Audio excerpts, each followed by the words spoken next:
They found a shipwreck, but it wasn't supposed to exist. It was late autumn in the year 1957 when a group of marine surveyors working off the coast of Maine stumbled upon something that defied every known record, something buried beneath layers of silt and kelp cradled by the cold Atlantic floor. The vessel, partially collapsed but unmistakably intact in sections, lay at a depth of nearly 200 feet just beyond the continental shelf near Monhegan Island. What made the discovery so unnerving wasn't merely its condition, it was the design. The hull bore no resemblance to any documented ship from the colonial era, nor did it match the blueprints of early American fishing vessels or merchant schooners. Its structure was sleek, almost futuristic for its time, with riveted plating arranged in an unusual spiral pattern and portholes shaped like ovals rather than circles. Most peculiar of all, there were no markings, no name, no registry number, nothing to suggest where it came from or who had sailed her. Before we begin, tell me where are you listening from and what time is it there? The team, led by Silas Thorne, a wiry, weather-beaten oceanographer with salt-crusted boots and a permanent squint from years spent scanning horizons, had been mapping the seabed for potential oil deposits when their sonar picked up an anomaly. At first, they assumed it was a submerged rock formation, perhaps an ancient glacial deposit left behind by retreating ice sheets. But as the remote-operated camera descended through the murky water, the image on the monitor shifted from shadow to shape and then, suddenly, into undeniable form. A ship. Not just any ship, but one that looked as though it had been placed there deliberately, like a secret meant to stay hidden. Silas leaned forward in his chair aboard the research vessel Auriga, his breath catching in his throat. "Back it up," he said, voice low, almost reverent. "Just a few feet, let's get a wider angle." The technician obeyed, guiding the submersible drone backward. And there, illuminated in the beam of its spotlight, the full silhouette emerged long, narrow, with a prow that curved upward like the beak of some prehistoric bird. No sails, no smokestacks. Just smooth metal, stained green with corrosion, yet still holding its shape after decades, perhaps centuries, beneath the waves. "What in God's name?" murmured Elric Voss, the expedition's lead historian, a man whose knowledge of maritime archaeology spanned 3 continents. He adjusted his glasses, peering at the screen as if trying to decipher a dream. "That isn't 18th century. Not even close. Look at the bow. There's no reinforcement for ramming, no figurehead mount. This isn't built for wind, it's built for speed." The date was November 12th, 1957. The sky above the Auriga was overcast, heavy with the promise of winter storms. Waves slapped against the hull with a steady rhythm, and the air smelled of brine and diesel. Inside the cramped control cabin, tension hummed like a live wire. Every eye was fixed on the monitor, every breath seemed too loud. They sent the drone closer, the camera swept across the deck, or what remained of it. Hatches were sealed shut, fused by time and pressure. One side of the ship had caved inward, likely from implosion or collision, but the other remained surprisingly intact. Then, as the light passed over a recessed panel near the stern, something glinted. Not metal, glass, crystal? The technician zoomed in. Embedded in the hull was a circular window, thick, convex, and darkened with age, but behind it, faintly, something shimmered. A reflection. Or perhaps movement? "No," Elric whispered. "That's impossible. Could be sediment shifting?" Someone offered, though their voice wavered. Silas didn't respond. He stared, unblinking. Because for a fraction of a second, less than a heartbeat, he thought he saw a shape pass behind the glass. A silhouette. Human? Not quite. Too tall. Too still. They pulled the drone back immediately. Protocol demanded caution. Unknown wrecks could be unstable, even dangerous. But curiosity, once ignited, is not easily quenched. That night, aboard the Auriga, the crew gathered in the mess hall, steaming mugs in hand, voices hushed, logs were reviewed, charts studied.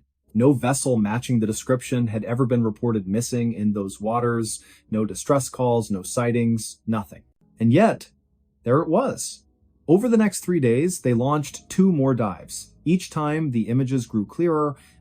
Inside the ship, via a breached section near the midship, the camera revealed corridors narrow, sloping downward at a slight incline, lined with smooth walls that looked almost molded, not welded. There were no ladders, no handrails. Instead, shallow grooves ran along the floor, as if designed for bare feet or something else entirely. Instruments mounted on the walls resembled dials, but their markings were alien circles within triangles, symbols that bore no relation to any known language. One device, partially intact, emitted a faint hum when the drone's light touched it, a vibration so low it was felt more than heard, resonating through the submersible's frame. Elric spent hours comparing the findings to classified naval projects, Cold War prototypes, even rumored Soviet stealth crafts. Nothing fit. The materials alone, alloys later identified as a titanium-zirconium composite, were not in use until the 1980s. How had such a ship ended up at the bottom of the Atlantic in what appeared to be a state of preservation far exceeding its age? Then came the photograph. On the fourth dive, the drone captured an image inside what might have been a control room. In the center stood a pedestal topped with a translucent sphere, cracked but still glowing with a soft internal light blue, pulsing faintly like a slow heartbeat. Around it, 6 seats were arranged in a semicircle, each molded to the shape of a body, but not a human body. The limbs were elongated, the spine curved unnaturally, the headrests were too large, too high. Silas refused to believe it. It's erosion, he insisted. Water distortion, trick of the light. But Elric knew better. He had seen cave paintings in France that depicted beings with stars for eyes. He had read declassified documents about Project Sign, about pilots who spoke of disc-shaped objects over New Mexico in 1947. This was different. This was physical, tangible, buried, yes, but waiting. The decision was made to bring up a sample. A small fragment of the hull, carefully extracted using hydraulic cutters. It was placed in a sealed container, stored in the ship's lab. That night, the temperature aboard the Auriga dropped without explanation. Crewmen reported hearing whispers in the ventilation shafts, soft, rhythmic, not in any language they recognized. One sailor, Jorvik Menet, swore he saw a reflection in the porthole of his cabin, not his own, but a face, long and pale, watching him from the dark water outside. By morning, the fragment was gone. Not stolen, not misplaced, vanished. The container was intact, locked, undamaged, but inside, empty. Only a fine dust remained, clinging to the sides like ash. Panic began to spread. The captain ordered the mission aborted. They would return to port, file a report with the Navy, and let others decide what to do. But as the Auriga turned east toward Rockland Harbor, the sonar pinged again, this time not from below, but from behind. Something was rising from the wreck, slowly, deliberately. Silas rushed to the deck. The sea was calm, the sky breaking into pale streaks of dawn. But beneath the surface, a disturbance formed a column of bubbles, spiraling upward like a vortex. And then, for just a moment, the water shimmered, as if refracting light from an unseen source. A low tone echoed through the hull, deep and resonant, vibrating the bones of everyone on board. No one spoke, no one moved, and then, silence. When they reached shore, the official report cited equipment malfunction, sonar misinterpretation, and possible geological activity. The footage was classified, the logs were sealed, the crew dispersed, some transferred, others retiring abruptly. Silas Thorne submitted a detailed addendum, only to have it returned with a single sentence stamped across the cover. Information not consistent with established records. He never spoke of it again, not publicly. But in the attic of his cottage in Boothbay Harbor, tucked beneath a loose floorboard, he kept a notebook. Pages filled with sketches, coordinates, and one haunting phrase repeated over and over, as if trying to convince himself it wasn't supposed to be there, it wasn't supposed to exist. Years passed. The story faded into rumor told in hushed tones at coastal bars, scribbled in the margins of obscure journals. Some claimed the wreck resurfaced during a storm in 1973, seen by lobstermen off Matnicus Isle. Others said the Navy recovered it in secret, towing it under cover of fog to a facility in Portsmouth. A few even believed the ship was never human at all, that it had arrived from somewhere else, crash landing in the ocean long before history began recording names and dates. Elric Voss, in his final interview before passing in 2004, was asked if he thought the truth would ever come out. He paused, then smiled faintly. "Truth?" he said. "Sometimes the truth isn't something you find, it's something that finds you. And perhaps, somewhere beneath the cold rolling waves off the coast of Maine, it's still waiting. The sea keeps its secrets well. But not forever. Because even now, on quiet nights when the wind dies down and the stars hang low over the water, fishermen swear they hear it, a faint pulse rising from the deep, a rhythm, a signal. As if something down there is waking up." 1972 prophecy predicted the end. What happened next is worse. It was the winter of 1972 when a quiet tremor passed through the small town of Black Hollow, nestled deep in the Appalachian foothills of eastern Kentucky. Snow had begun to fall early that December, blanketing the crooked rooftops and winding dirt roads in a hush so thick it seemed to muffle even thought itself. The air carried the scent of pine and wood smoke, and the few residents who braved the cold moved with slow, deliberate steps, boots crunching over frost-laced gravel, breath curling into ghostly wisps beneath flickering porch lights. At the edge of town, near where the old railroad tracks disappeared into the misty woods, stood a crumbling stone chapel, long abandoned, save for the occasional drifter or curious teenager daring each other to go inside after dark. The chapel had once belonged to a short-lived religious sect known as the Covenant of the Final Dawn, a group that sprang up in the late 1960s, led by a man named Thaddeus Vale, whose sermons spoke not of salvation, but of reckoning. He claimed to have received visions during a near-fatal fever in the summer of 1968, visions of fire falling from the sky, of cities sinking into silence, of a great stillness descending upon the earth like a shroud. His followers, no more than 30 at their peak, built the chapel themselves using river stones and salvaged timber, believing it would serve as a sanctuary when the end came. And according to Vale's final prophecy, inscribed in charcoal on the chapel's inner wall just days before he vanished without a trace, the end would arrive precisely at 3:17 in the morning on December 21st, 1972. Before we begin, tell me, where are you listening from and what time is it there? Now, nearly 5 decades later, the date stirs faint echoes in those who remember. Not because the world ended that night, but because something far more unsettling took place instead. Something that didn't make the newspapers, wasn't captured by radio signals, and left behind only whispers buried beneath layers of denial and disbelief. That evening, a handful of townspeople gathered at the general store, run then by Eldon Mirth, a wiry man with sharp eyes and a habit of speaking in riddles. He kept an old wind-up clock above the counter that never quite matched the time on anyone's wristwatch. By 7 o'clock, the store was unusually full. Minnie Galloway, the postmistress, sat knitting by the pot-bellied stove, her fingers trembling slightly as she looped the yarn. Young Corwin Bellwether, barely 16, leaned against the glass case of penny candy, staring out at the snowfall with a look of eerie calm. And in the back corner, nursing a cup of black coffee, sat Lyriel Crane, a woman who'd arrived in Black Hollow only weeks earlier, claiming to be researching local folklore for a university in Ohio. She wore a long wool coat, the color of dried blood, and her voice, when she spoke, was low and measured, like water moving under ice. They weren't there by accident. Each had heard the rumors. Some said Vale had returned. Others whispered that the ground beneath the chapel had begun to hum at night, vibrating like a plucked wire.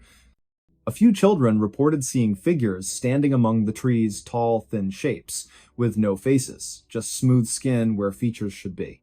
And then there was the dream. Dozens of people across the county claimed to have had the same one within days of each other. A vast, silent field under a bruised purple sky, where rows of empty chairs stretched endlessly toward a horizon that pulsed like a heartbeat. In the dream, someone or something was waiting for them, but no one could remember who. At 9:42 p.m., the power went out. Not just in Black Hollow. Every home, every streetlight, every radio tower within a 30-mile radius lost electricity simultaneously. The darkness was absolute. No stars pierced the clouds. No moon cast its glow. Even the snow seemed to absorb light rather than reflect it. Inside the store, Eldon lit a kerosene lamp, its flame casting long, wavering shadows across the walls. No one spoke. Outside, the wind died. The snow stopped falling mid-air, suspended in glittering crystals that hung motionless between earth and sky. Then, at exactly 2:58 a.m., the clock above the counter began to chime. This was impossible. It was a wind-up clock. It hadn't worked properly in years, and yet it rang 12 times, each tone deep and resonant like a bell tolling underwater. When it finished, Lyrael stood slowly, her chair scraping against the wooden floor. "It's starting," she said. Her voice did not waver. He wasn't wrong, he just misunderstood. No one moved. Corwin's hands clenched around the edge of the candy case. Minnie dropped her knitting, the needles clattering to the floor. Eldon stared at the clock, his face pale, lips parted as if trying to form words that wouldn't come. At 3:17 a.m., the exact moment prophesied, something shifted. It wasn't an explosion, not an earthquake, not even a sound at first. It was a sensation, as if the air itself had grown thinner, as if reality had exhaled and forgotten to inhale again. The suspended snowflakes began to fall once more, but slowly, too slowly, like sand through an hourglass turned sideways. Then, from the direction of the chapel, a single note rose a tone so pure and high it made the teeth ache. It lasted only seconds before fading into silence. And then, the lights returned. Electricity surged back through the lines, radios crackled to life with static, the clock above the counter stopped chiming, frozen once more at 10 past 10. Outside, the snow fell normally, birds chirped in the trees. The world seemed unchanged. But it wasn't. Over the next few days, things began to unravel, not all at once, but in quiet, insidious ways. People reported missing hours. Corwin swore he'd walked to the chapel that night, though his boots were dry and untouched by snow. Minnie found letters in her mailbox addressed to people who had died years ago, written in handwriting she recognized but couldn't place. Eldon discovered that his wind-up clock now ran backward, its hands creeping counterclockwise with unnerving precision. And Lyrael? She disappeared the next morning, leaving behind only a notebook filled with symbols and dates. Dates that stretched far beyond 1972, looping forward into the 21st century and beyond. One page bore a single sentence written in careful script. The end did not come. It arrived earlier, and we simply failed to notice. Black Hollow never recovered its sense of normalcy. Not really. Children born after that winter often spoke of dreams they couldn't explain, of standing in line, barefoot on cold stone, waiting to cross a bridge that led nowhere. Some grew up unable to feel fear. Others could not cry. A few claimed they remembered lives they'd never lived, names they'd never been given, cities that didn't exist on any map. The government eventually sent investigators, men in dark coats, who asked questions but took no notes. They visited the chapel, found nothing but dust and mildew, and declared the site structurally unsound. It was demolished in the spring of 1973. No records remain of what they may have seen or chosen to ignore. Yet, the strangest part isn't what happened that night, it's what continues to happen. Because every December 21st at precisely 3:17 in the morning, clocks across the region stop. Not all of them, just enough.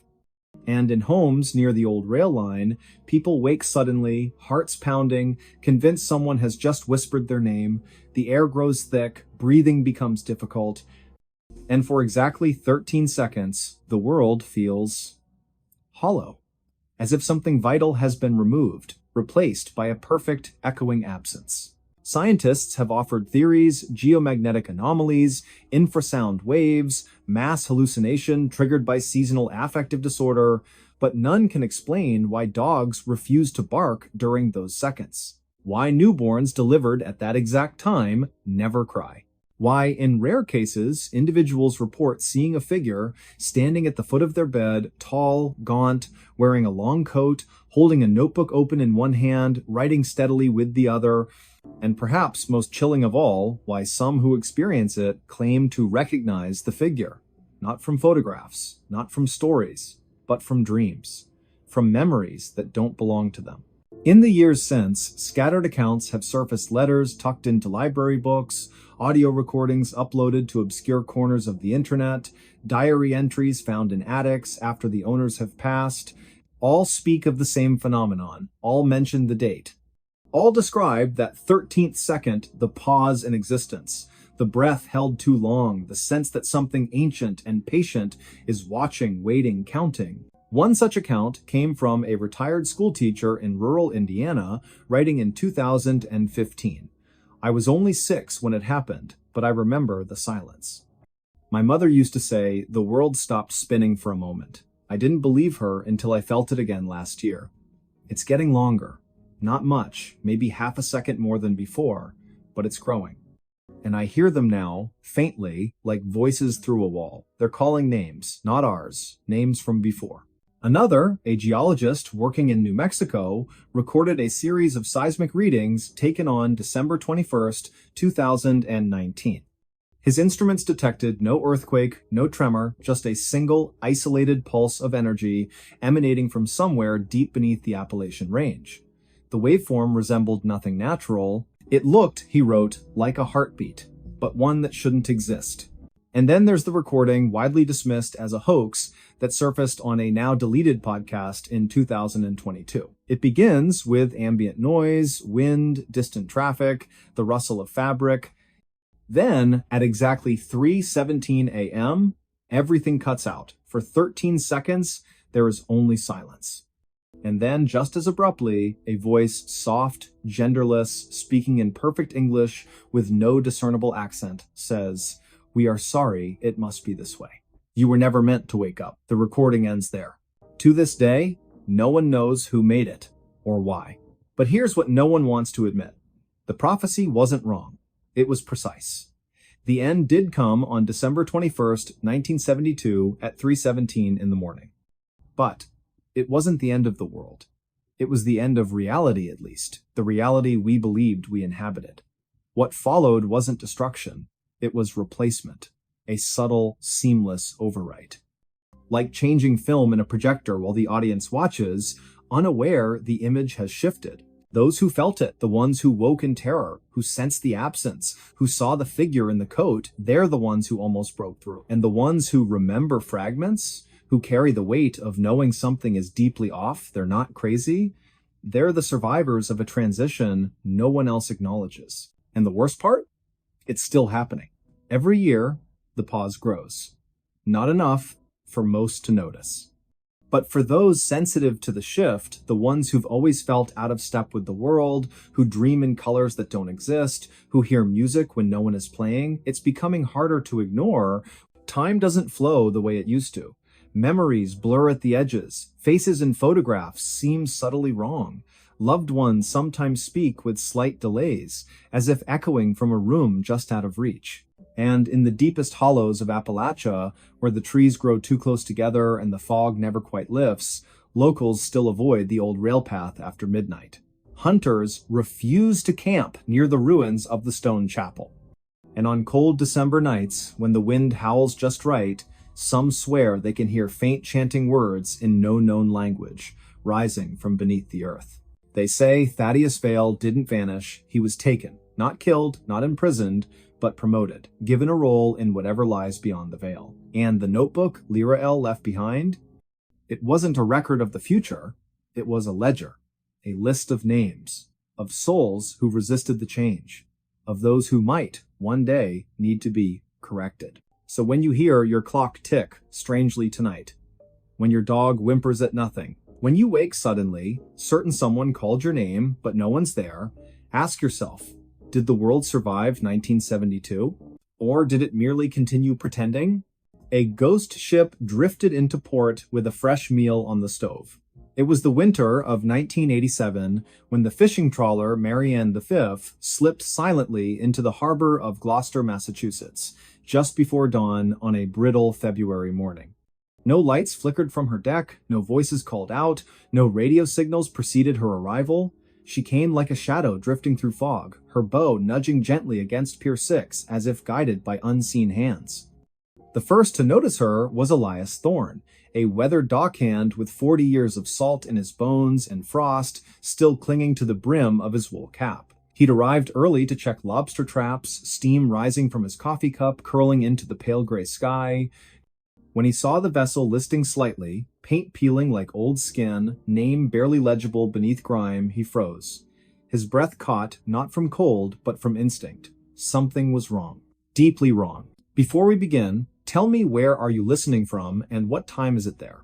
Elias approached slowly, boots crunching over frozen patches of seaweed and ice. The Maryanne V had been reported missing 3 weeks prior, last seen off the Georges bank during a sudden nor'easter that had swallowed 2 other boats whole. The Coast Guard had called off search efforts after 10 days, assuming all hands lost, and yet here she was, intact, afloat, and strangely, undisturbed. No signs of storm damage, no gaping holes in the hull, nothing overturned on deck, just silence. A thick, suffocating silence that pressed against Elias's ears like cotton. He called out once, twice, no answer. Then, steeling himself, he climbed aboard.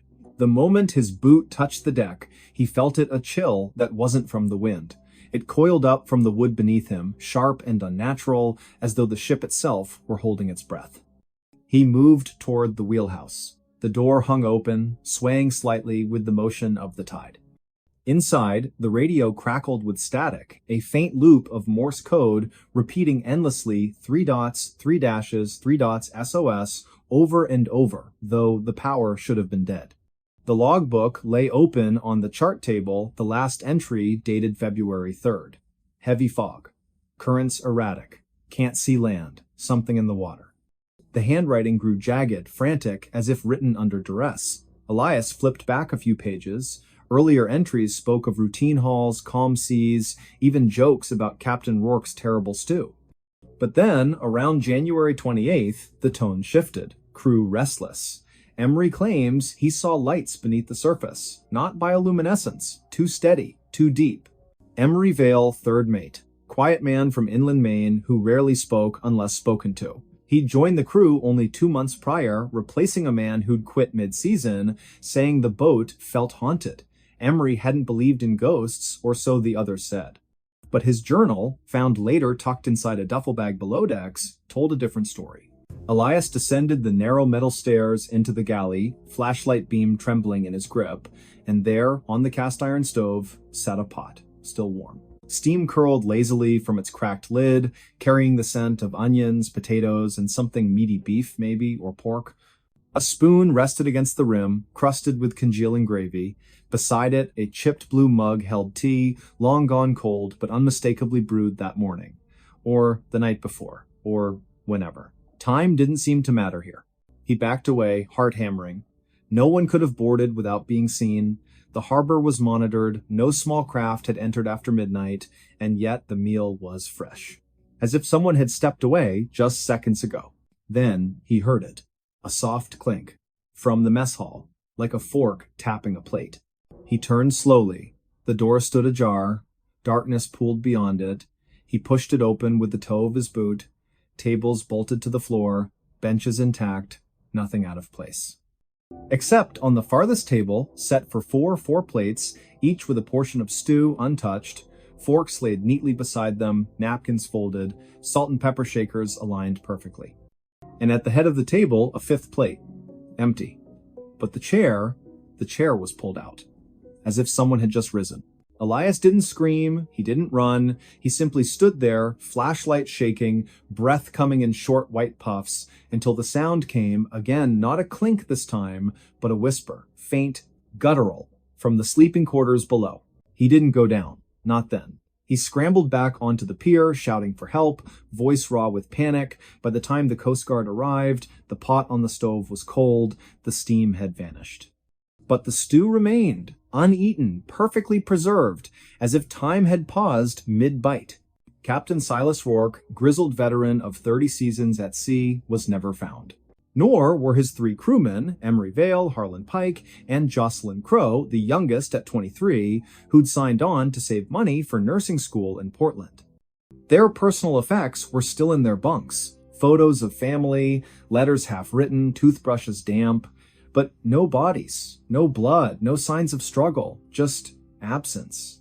The investigation lasted 6 weeks. Divers scoured the hull, sonar scanned the seabed, forensic teams analyzed the stew, confirmed it contained beef, carrots, and barley, cooked within hours of the ship's arrival. No toxins, no hallucinogens, nothing abnormal. Yet every sailor who boarded the Maryanne V afterward reported the same thing. The smell of cooking food, even when the stove was cold, the sensation of being watched from empty rooms, whispers in low, guttural tones, always just beyond hearing. One junior officer, Lyle Mander, claimed he saw Emery Vale standing at the railing at 3:17 in the morning, staring into the fog, mouthing words he couldn't understand. When approached, the figure dissolved like mist. The ship was towed to dry dock, declared unsalvageable not due to structural damage, but because morale among crews plummeted. Men refused to work on her. Mechanics reported tools going missing, only to reappear in locked lockers. Electricians swore lights turned on by themselves, dim and flickering, casting long shadows that moved against the walls. By April, the decision was made. The Maryanne V would be scuttled, sunk in deep water beyond the continental shelf, where currents would carry her far from shipping lanes. The ceremony was brief. No flags, no speeches, just a single flare shot into the twilight sky as charges detonated along her keel. She sank slowly, bow first, vanishing beneath the waves with an almost ceremonial grace. But here's what they didn't report, what never made the official logs. 3 days later, a Norwegian freighter, the Fjordwind, radioed the Boston Maritime Authority from 50 miles east of Sable Island. They'd spotted wreckage, part of a wooden table, scorched at the edges, floating amid a slick of oil. Attached to it, miraculously preserved in a sealed plastic sleeve, was a page torn from Emery Vale's journal. The handwriting was frantic, ink smudged as if written in haste or fear. "They're not dead. We never left. The ship doesn't sink. It drifts, it waits, it feeds. The stove is always warm, the table is always set, and one day it will come back. With a fresh meal. For us." The page was authenticated, handwriting matched samples from Emery's personnel file, ink consistent with pens issued to crew, but how it survived explosion, fire, and ocean pressure, no scientist could explain. And then, on the evening of December 9th, 2012, a local fisherman named Corwin Haskins reported seeing a vessel matching the Maryanne V's description near Jeffrey's Ledge. Fog was heavy that night, visibility near zero. He claimed the ship passed within 20 feet of his boat, lights dark, decks empty. But from her galley window, a yellow glow pulsed like a stove lit below. He tried hailing her, no response. When he turned to grab his radio, she was gone. Vanished into the mist. No wreckage was found, no trace on radar. The Coast Guard dismissed it as a mirage, a trick of the light. But Corwin insisted, said he smelled stew in the air, beef, carrots, barley, and underneath something darker, metallic, like blood. To this day, Gloucester fishermen avoid that stretch of water after sunset, especially in winter, especially when the fog rolls in thick and silent. Some say if you listen closely on still nights, you can hear the Morse code 3 dots, 3 dashes, 3 dots echoing from beneath the waves. Others claim to see a faint glow beneath the surface, drifting with the current like a lantern in the deep. And every year, around February 10th, a single bouquet of wilted wildflowers appears on the railing of Pier 6. No note, no signature. Just flowers brown at the edges, salt stiffened, as if carried across the sea. Left there, some say, by someone who never came home. But perhaps the most unsettling detail, the one that lingers in the mind long after the story ends, is this. When authorities finally cleaned out the galley before scuttling the ship, they found something odd in the cupboard. A can of stew. Store-bought, label faded, best before date, October 12th, 1986. Expired over a year earlier, yet the can was warm to the touch. And when opened, it was full. Steaming. Fresh. As if just heated. No one ate it. It was incinerated along with the rest. But sometimes, late at night, when the wind howls just right through the rigging of moored boats, people swear they can smell it, that rich, savory aroma. Onions, potatoes, Meat slow-cooked for hours. And they wonder, who was it meant for? And more importantly, is the table still set? The sea keeps its secrets well, but every now and then it returns them to drift into port, unannounced, uninvited, with a fresh meal on the stove and chairs waiting to be filled. So the next time you walk past an empty dock and the wind carries the faint scent of cooking food, ask yourself, was that the neighbor's dinner? Or something else? Something older? Something hungrier? Something that remembers your name and knows when you'll be home? This desert town exists to hide something. The night siren proves it. The sun had long since collapsed behind the jagged teeth of the Sierra Lamitas, painting the sky in bruised purples and fading oranges, when Elias Thorne first stepped onto the cracked asphalt of Drywater Junction. The air hung thick with dust and silence so deep it pressed against the eardrums like cotton soaked in oil. No crickets, no wind, not even the distant hum of a generator broke the stillness.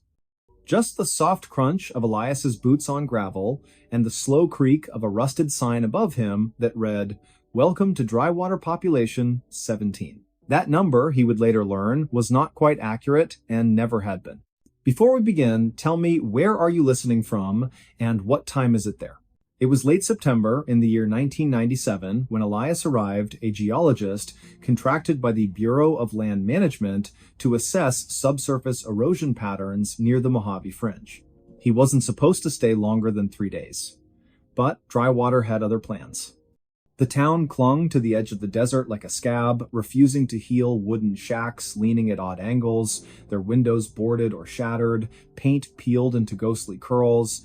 A single gas station stood open, its fluorescent light flickering like a dying heartbeat. Behind the counter sat a man named Orrin Vexley, gaunt as a scarecrow, eyes milky with cataracts that didn't quite hide the sharpness beneath. He handed Elias a room key without asking for ID, without smiling, and said only, "Don't go out after sundown, especially if you hear the siren." "I think the same." Elias laughed, then nervously, more out of discomfort than disbelief. "Siren? Like an air raid?" Orrin didn't blink, like nothing you've heard, and once you do, it stays with you, in your bones. That night, Elias lay on a lumpy cot in room 4 of the Dustvale Motel, the ceiling fan turning with a lazy metallic groan. Outside, the moon hung low and yellow, casting long shadows that seemed too tall, too thin to belong to any natural object. He'd just closed his eyes when it came a sound so unnatural it froze the breath in his lungs. It began faintly, like whine through a canyon, but quickly swelled into a high-pitched wail, melodic yet dissonant, rising and falling in intervals that defied human tuning. It wasn't electronic. It wasn't animal. It carried weight, like something ancient being dragged across stone. The siren pulsed through the walls, vibrating the glass in the window, making the metal bedframe hum. And beneath it, almost imperceptible, were voices whispering, overlapping, speaking in no language Elias recognized, yet somehow understood in flashes.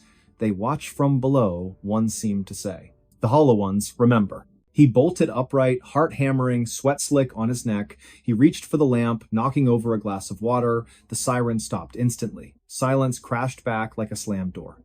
No birds, no footsteps, nothing. He waited nearly an hour before daring to peer outside. The street was empty, but in the dirt beside the motel's foundation, something caught his eye: footprints. Small, barefoot, too narrow to be human.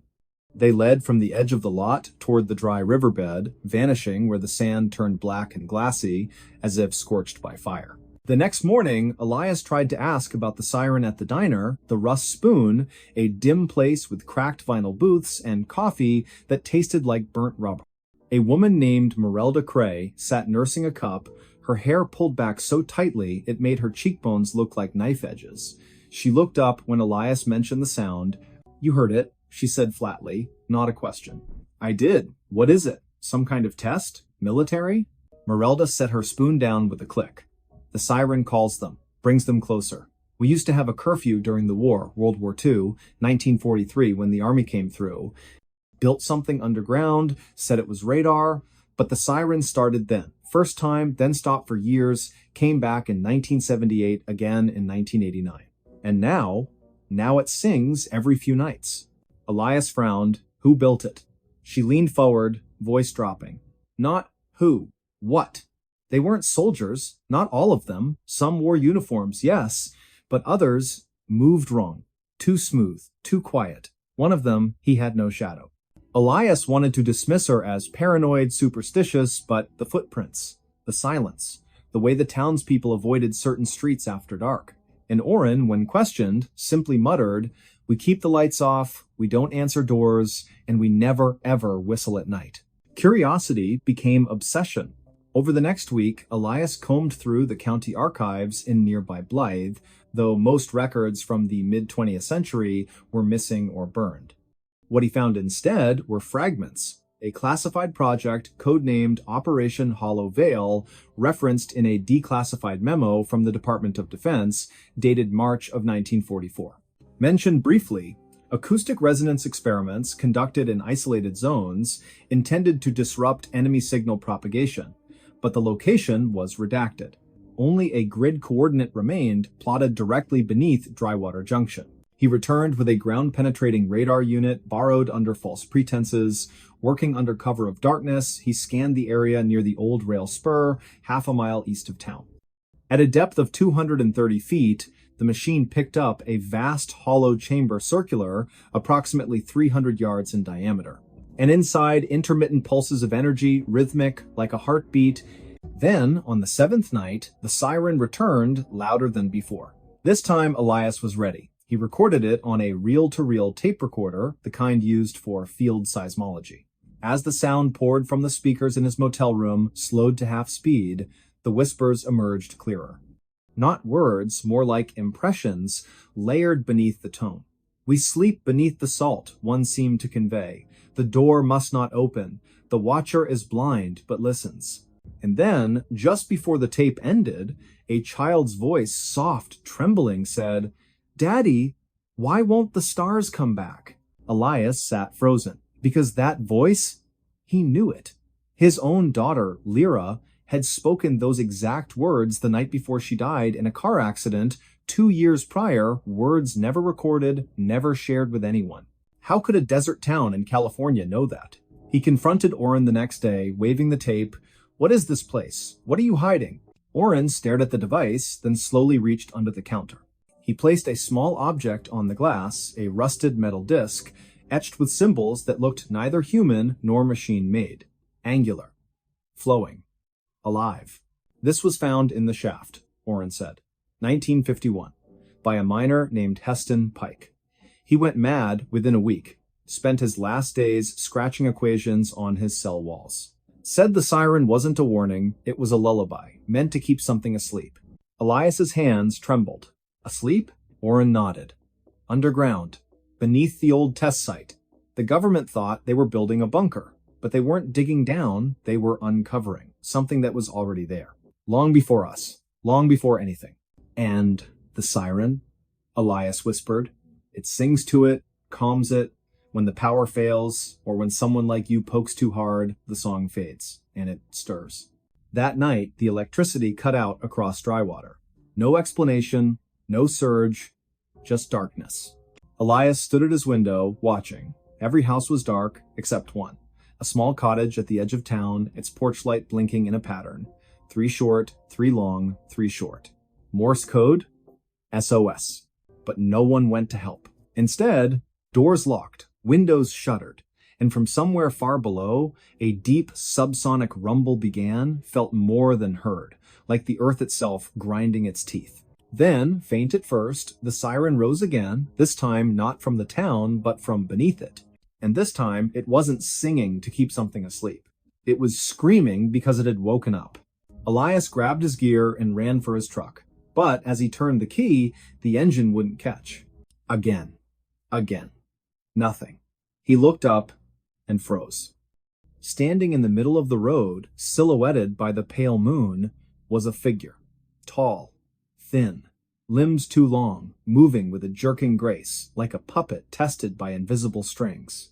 Its head tilted slowly, unnaturally, until it faced him. No face. Just smooth skin, stretched tight. And from its chest, where a heart should be the siren's melody, pulsed outward, vibrating the air, distorting the light. Elias stumbled back, falling against the truck. He fumbled for the tape recorder, pressed play. His daughter's voice echoed into the night. "Daddy, why won't the stars come back?" The figure paused. Then, in a voice that was not a voice, more like dozens of whispers threaded through metal, it replied, "Because we ate them." Elias didn't scream. He couldn't. His throat sealed shut, his lungs locked. The thing stepped forward, each movement accompanied by a soft chime, like glass bells underwater. But then, faint at first, a new sound joined the chorus. From the gas station, Oren had climbed onto the roof. In his hands, a battered horn, an old railroad signal, rusted and dented. He blew into it with all his strength. A deep, mournful note rolled across the desert. The figure stopped, turned. Another blast, and another. From other houses, lights flickered on, not electric oil lamps, candles. People emerged, carrying instruments, tin whistles, hand drums, a warped violin. They formed a circle around the edge of town and began to play not music, but a complex sequence of tones, rising and falling in precise patterns. The siren from beneath the earth faltered. The figure twitched, then slowly, painfully sank to its knees. Its form blurred, like heat over asphalt, and then collapsed into a pile of fine gray ash. Silence returned. But not peace. Oren approached Elias, breathing heavily, the horn dangling from his fingers. "You shouldn't have come back," he said. "Now it knows your voice, knows your grief. It'll call to you again.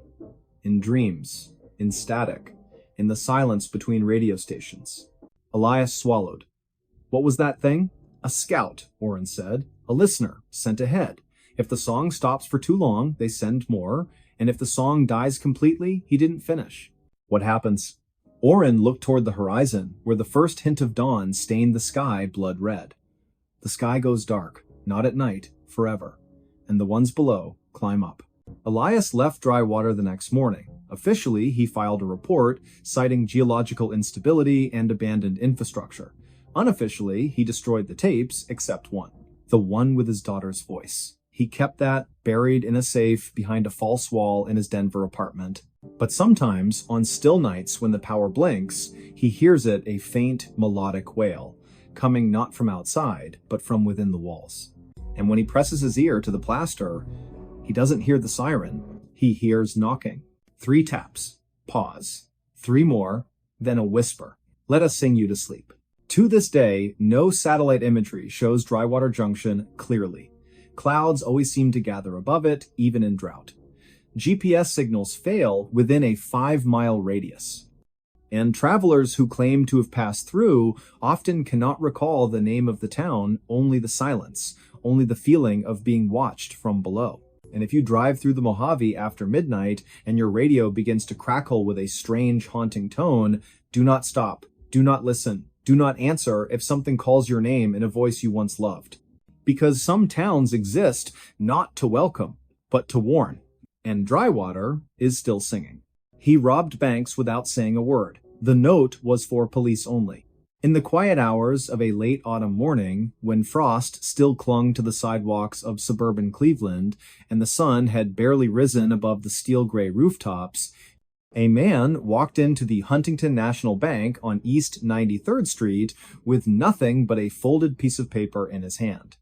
It was the year 2013, November the 12th, just past 9 o'clock, and the air inside the bank was warm too, warm filled with the soft hum of fluorescent lights and the faint scent of coffee from the lobby dispenser. He wore a navy blue windbreaker, unzipped, over a plain gray hoodie, jeans that had seen too many washes, and scuffed work boots.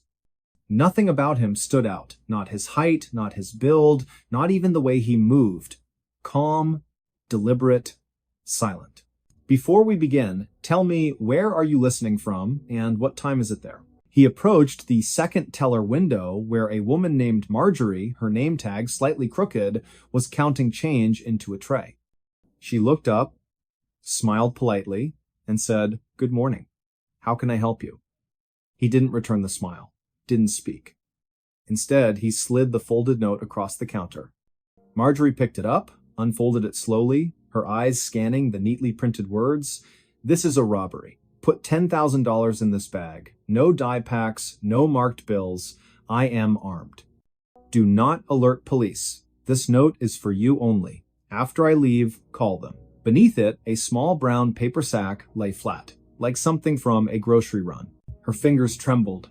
Her breath caught. She glanced up. He hadn't moved. His hands were empty, palms down on the counter. But his eyes, they held hers. Not angry, not wild, just steady, cold, like ice over deep water.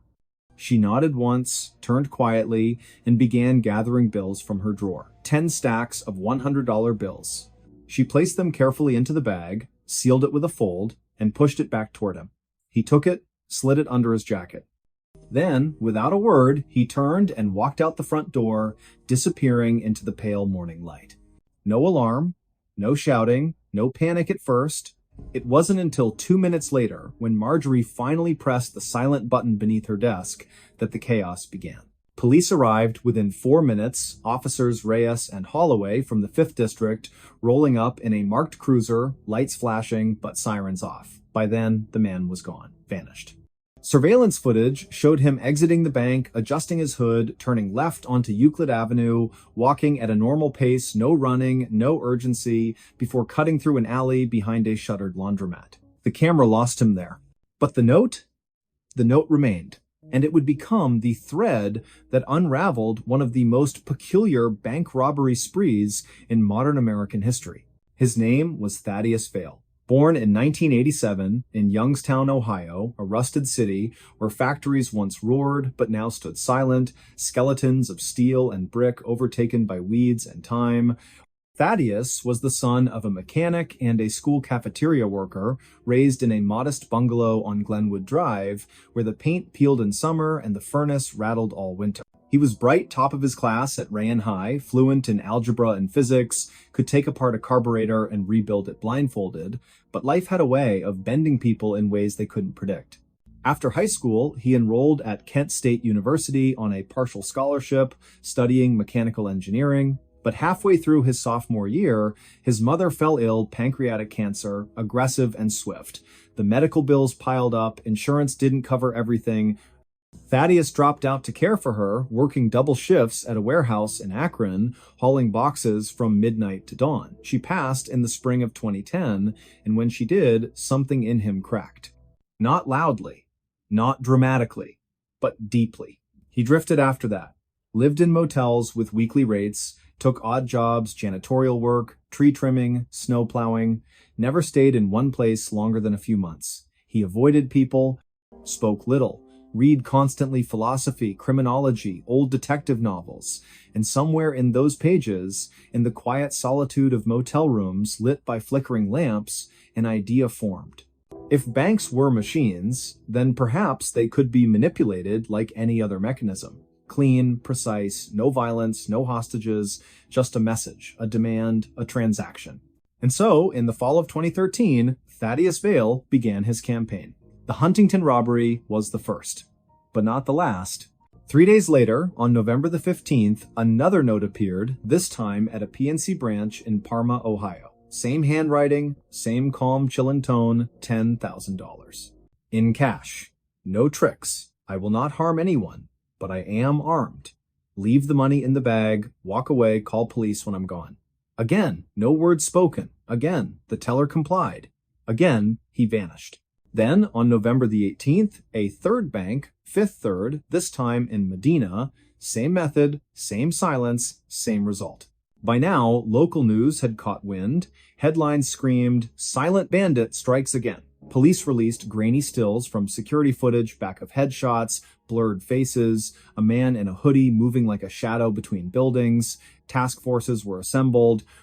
Detectives pored over maps, timelines, witness statements, but Thaddeus was careful, meticulous. He never used the same route twice, always entered during shift changes, when attention wavered, always chose branches with minimal security presence, and always left the note as his only voice.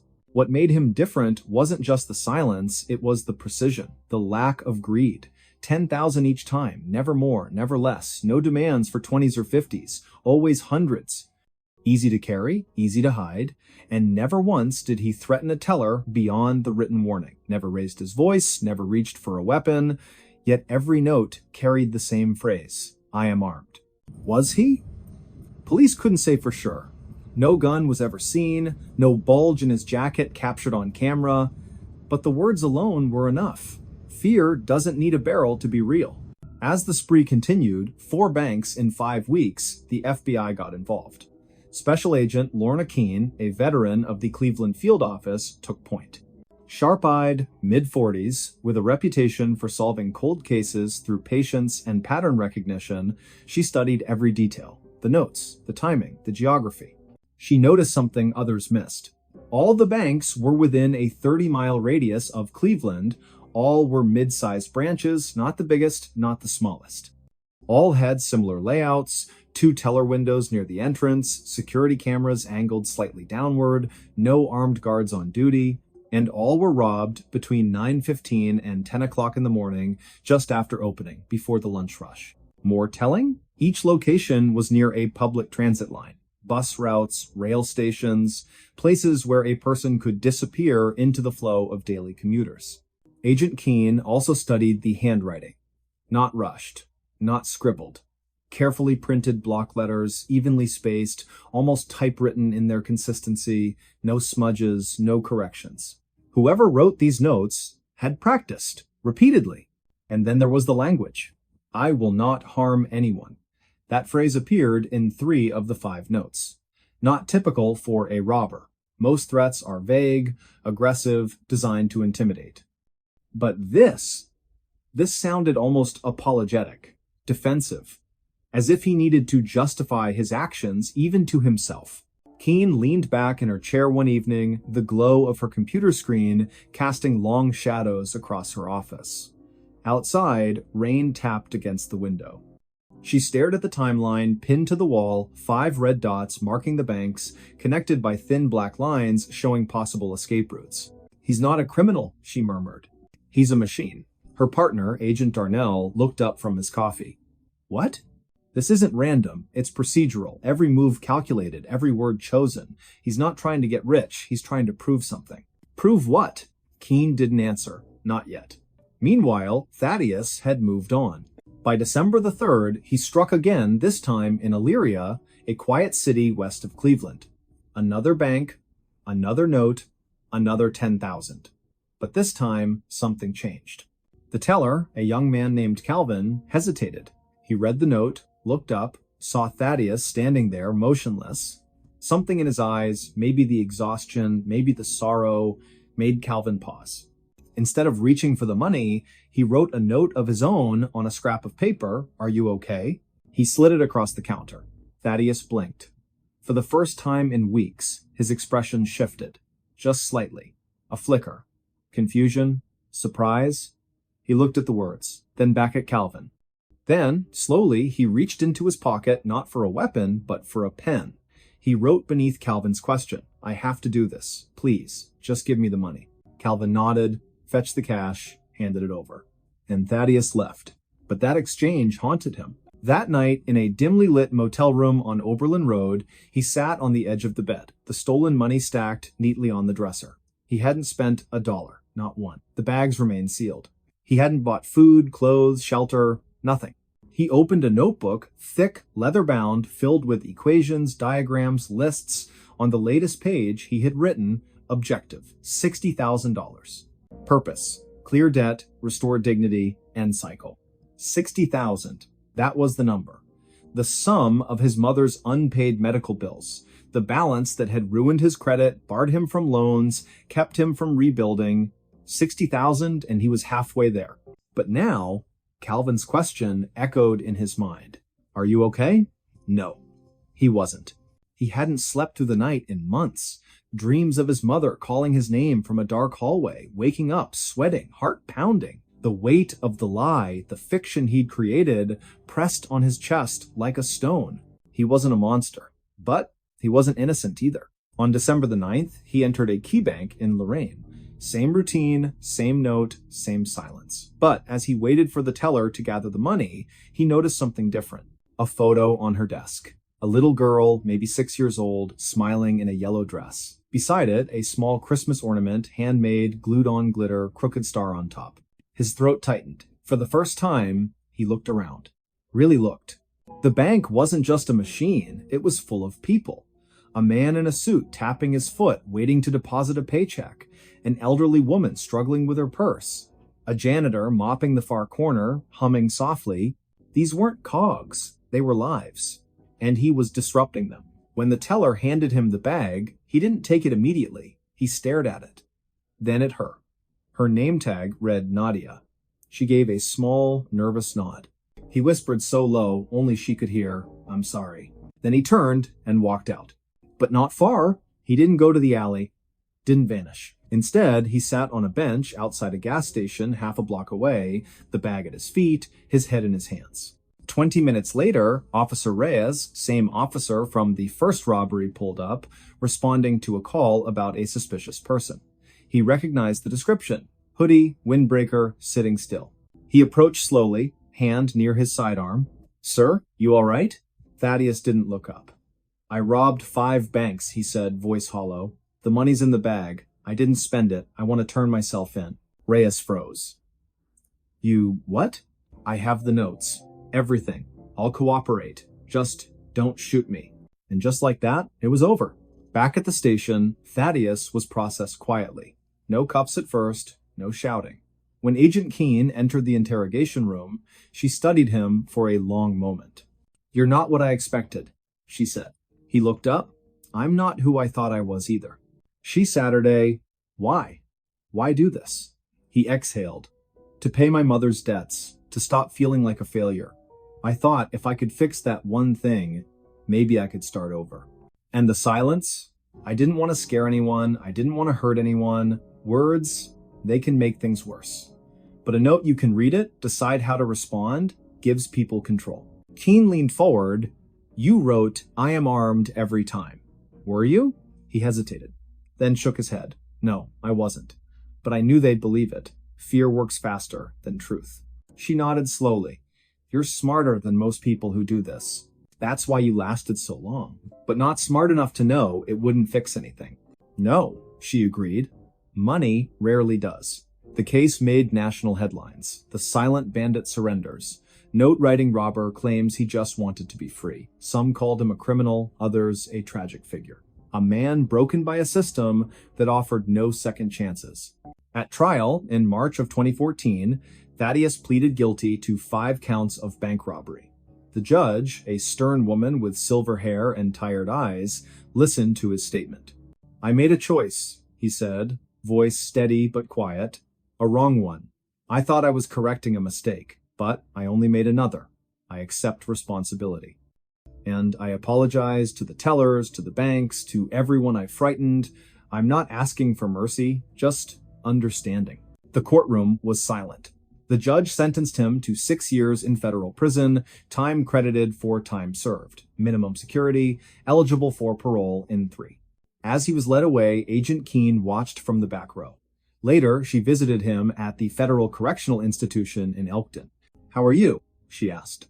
"Better," he said. "I read, I write, I help teach math to other inmates. I'm thinking." "About what?" "Starting over.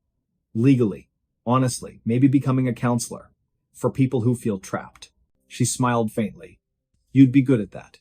He looked out the window. Snow was falling gently over the yard. "I finally understand," he said. "The note wasn't for the police. It was for me. A way to pretend I wasn't really doing this. To keep my conscience quiet. And now? Now I speak. Even when it hurts." Years passed. Thaddeus was released in the summer of 2017. Found work at a community center in Toledo, tutoring teens in math and science. Slowly rebuilt his life. Paid off the rest of his mother's debts, not with stolen money, but with honest wages. He never robbed another bank. He never needed to. Because sometimes, the bravest thing a person can do isn't to take silence as armor, but to break it and speak. The robber who never touched the floor and never got caught. In the winter of 1987, when snow fell like whispers over the city of Pittsburgh and street lamps flickered beneath a sky heavy with clouds, A man named Thaddeus Vale moved through the shadows with a silence so complete it defied belief. He wasn't tall, nor was he broad, just 5'9", wiry with fingers long enough to dance across piano keys or slip between window frames without a sound. His eyes, a pale gray like thawing ice, missed nothing. And though he stole from banks, jewelry stores, and even the homes of the wealthy in Shadyside and Fox Chapel, no one ever saw him run, no one ever heard his footsteps, and not a single footprint was ever found leading away from the scene. Before we begin, tell me, where are you listening from, and what time is it there? It started on a night thick with fog, the kind that clung to coat collars and muffled the distant wail of trains along the Monongahela River. The date was December 18th, just 3 days before Christmas. The First National Trust on Fifth Avenue had closed at 5, its vault sealed, alarms armed, security guards patrolling in pairs. Yet, by 2:10 in the morning, someone had bypassed every system without tripping a wire, without leaving fingerprints, without setting off motion detectors calibrated to sense the flutter of a moth's wing. What they found the next morning chilled the blood of the manager, a man named Harlan Wexford, who arrived at 6:30 sharp with coffee steaming in a paper cup. The front door was locked. The glass unbroken, the alarm panel glowed green, fully operational. But inside, the vault stood open, its steel door yawning wide like a slack jaw. $200,000 in cash, mostly 20s and 50s, bundled in rubber bands, was gone. Also missing, a collection of rare gold coins, appraised at over $400,000, belonging to a reclusive collector from Sewickley. And yet, there were no signs of forced entry, no scuff marks on the floor, no grease on the keypad, nothing. Only one thing puzzled the investigators more than the theft itself, the surveillance footage. On the tape, recorded from a camera mounted high in the corner of the lobby, there was no intruder, just darkness. Static. Then, at exactly 2:12 a.m., a flicker, a distortion, like heat rising from asphalt. For 3 seconds, the image warped. When it cleared, the vault door was slightly ajar. But no figure appeared, no hand reached in, no shadow passed. It was as if the money had simply decided to leave on its own. By midweek, newspapers across Pennsylvania carried the headline, "Phantom Thief Strikes Pittsburgh." Radio stations played eerie synth music behind breathless reports. Police Chief Lyle Mancini held a press conference, his voice tight with frustration, insisting that no man can walk through walls and vowing that the perpetrator would be caught. But deep down, even he felt a chill he couldn't explain. Because this wasn't the first time. 3 months earlier, in September of 1987, the Regal Jewelers on Walnut Street had been hit under nearly identical circumstances. Surveillance showed nothing. Alarms never sounded. The safe opened as if by magic. A string of black pearls, once worn by a silent film star, vanished without a trace. And again, no footprints. No fingerprints. No scent for K9 units to follow. Then, in November, it happened at the Carnegie Savings and Loan in Mount Lebanon. This time, a motion sensor near the back office did register something, but only for half a second. The reading? A weightless disturbance, like air shifting in a vacuum. Investigators dismissed it as equipment malfunction, but Thaddeus Vale knew better. He wasn't a criminal by birth, nor was he driven by greed. Born in a coal mining town in West Virginia Welch, population 3,000, he'd grown up in a house with no running water and a roof that leaked when it rained. His father died in a mine collapse when Thaddeus was 9. His mother worked double shifts at a diner, her hands cracked from dishwater and cold. By the time he was 16, he'd taught himself to pick locks, not because he wanted to steal, but because he needed medicine for his younger sister, Lyra, who suffered from seizures doctors said were nervous in origin and expensive to treat. His first break-in was clumsy, a pharmacy at midnight, gloves too big, heart pounding like a war drum. He took only what he needed, phenobarbital, syringes, a bottle of cod liver oil, left a note behind, written in careful script, "I will repay you." TV. No one ever came looking. Over the years, he grew quieter, faster, more precise. He studied architecture, mechanics, airflow patterns, and human behavior. He learned how to move without displacing air, how to step where pressure sensors weren't calibrated, how to exploit blind spots in infrared fields. But his greatest skill, his secret, was not technology. It was timing. Thaddeus didn't walk during heists. He floated, not literally, of course, but close enough to fool machines, cameras, and instincts alike. Through a combination of controlled breathing, muscle relaxation, and an almost meditative state of balance, he could reduce his physical impact to near zero. He wore custom shoes lined with aerogel foam, lighter than air, insulating, silent. His clothing, tailored from a blend of synthetic fibers, used in aerospace gear, absorbed light, and muffled sound.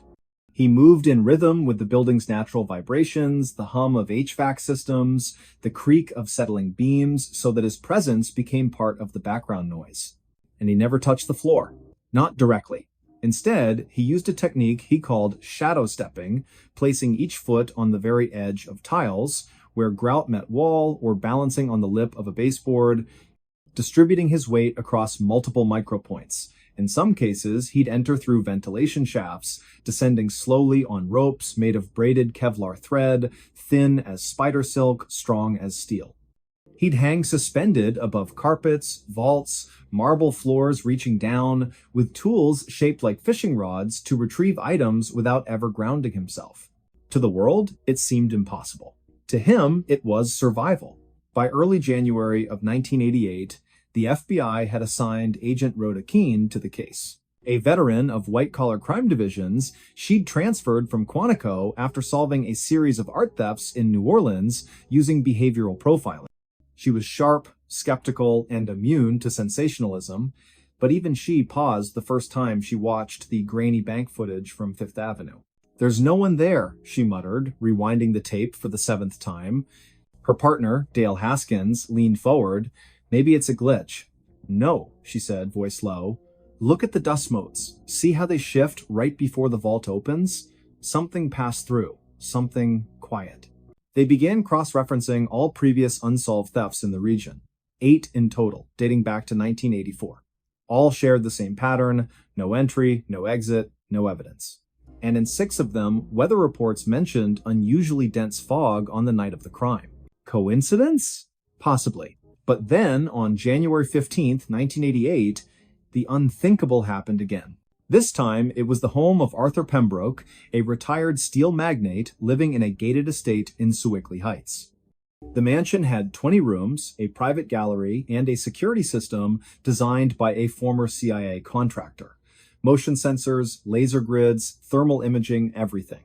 At 1:43 in the morning, the system registered a temperature fluctuation in the east wing. Not enough to trigger an alert, just a brief dip like a breath against glass.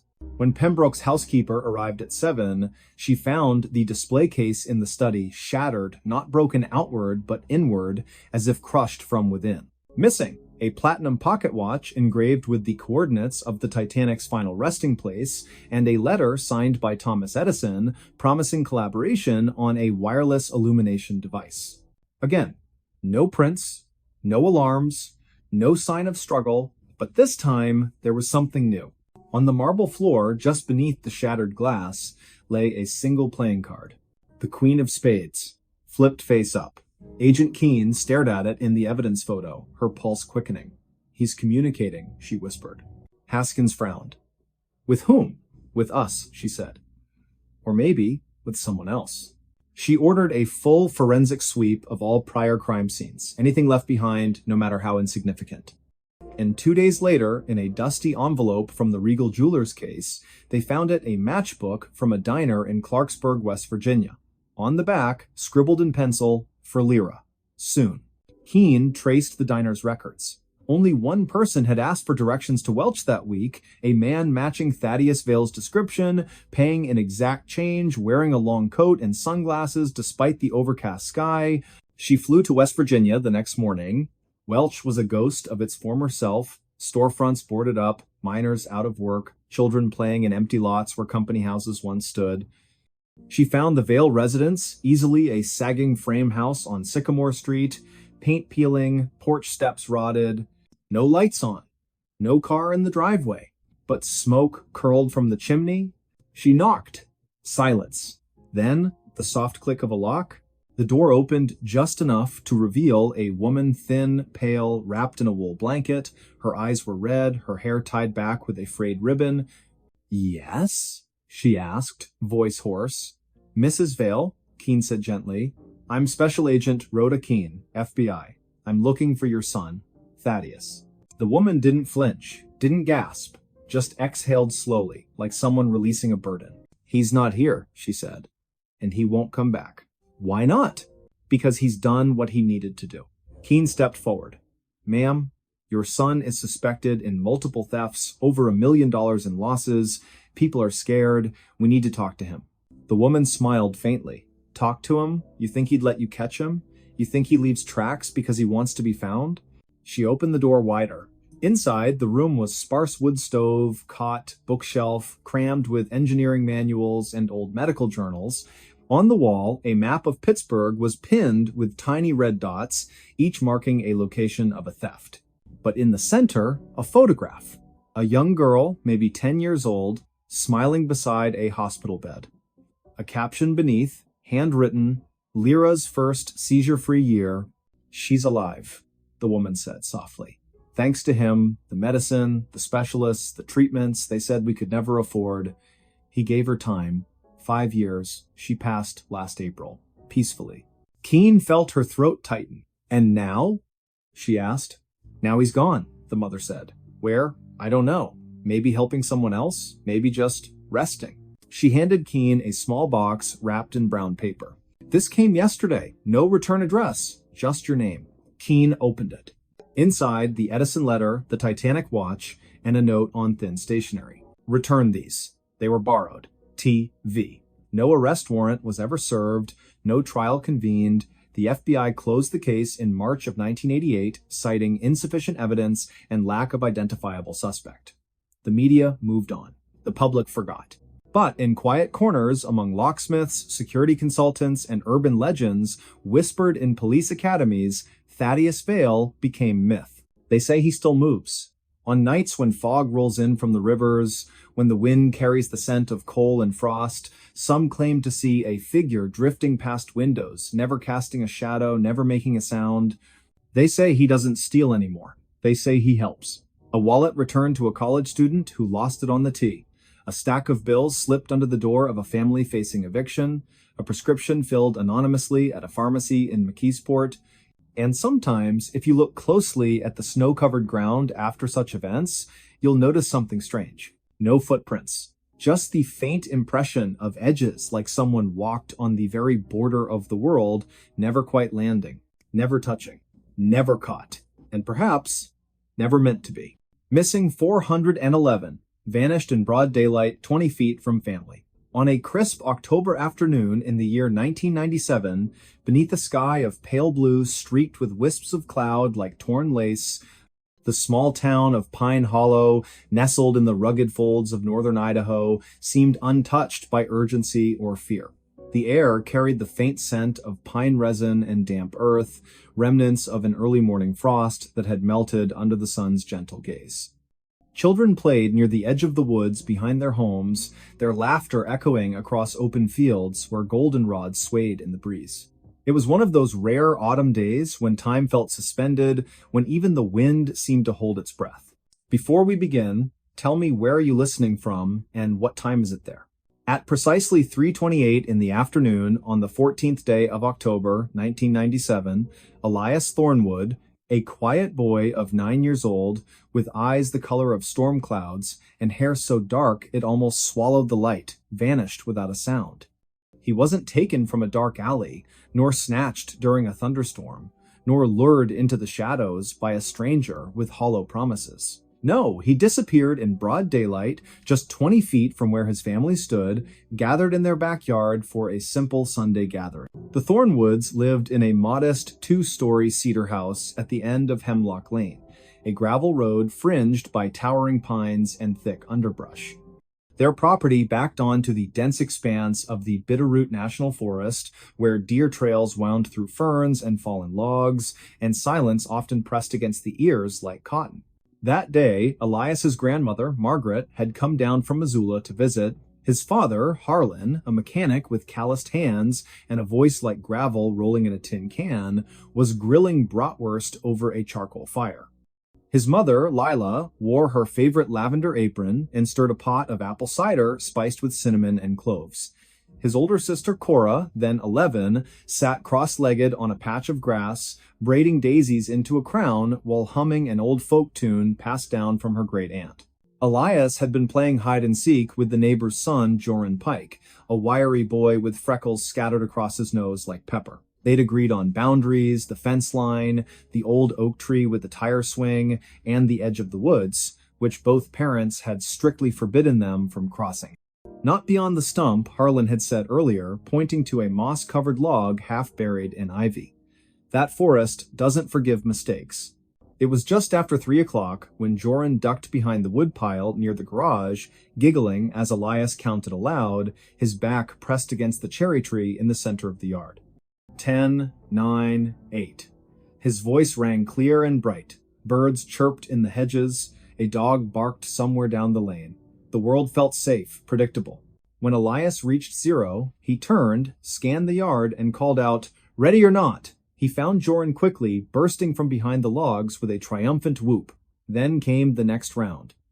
This time, Elias hid.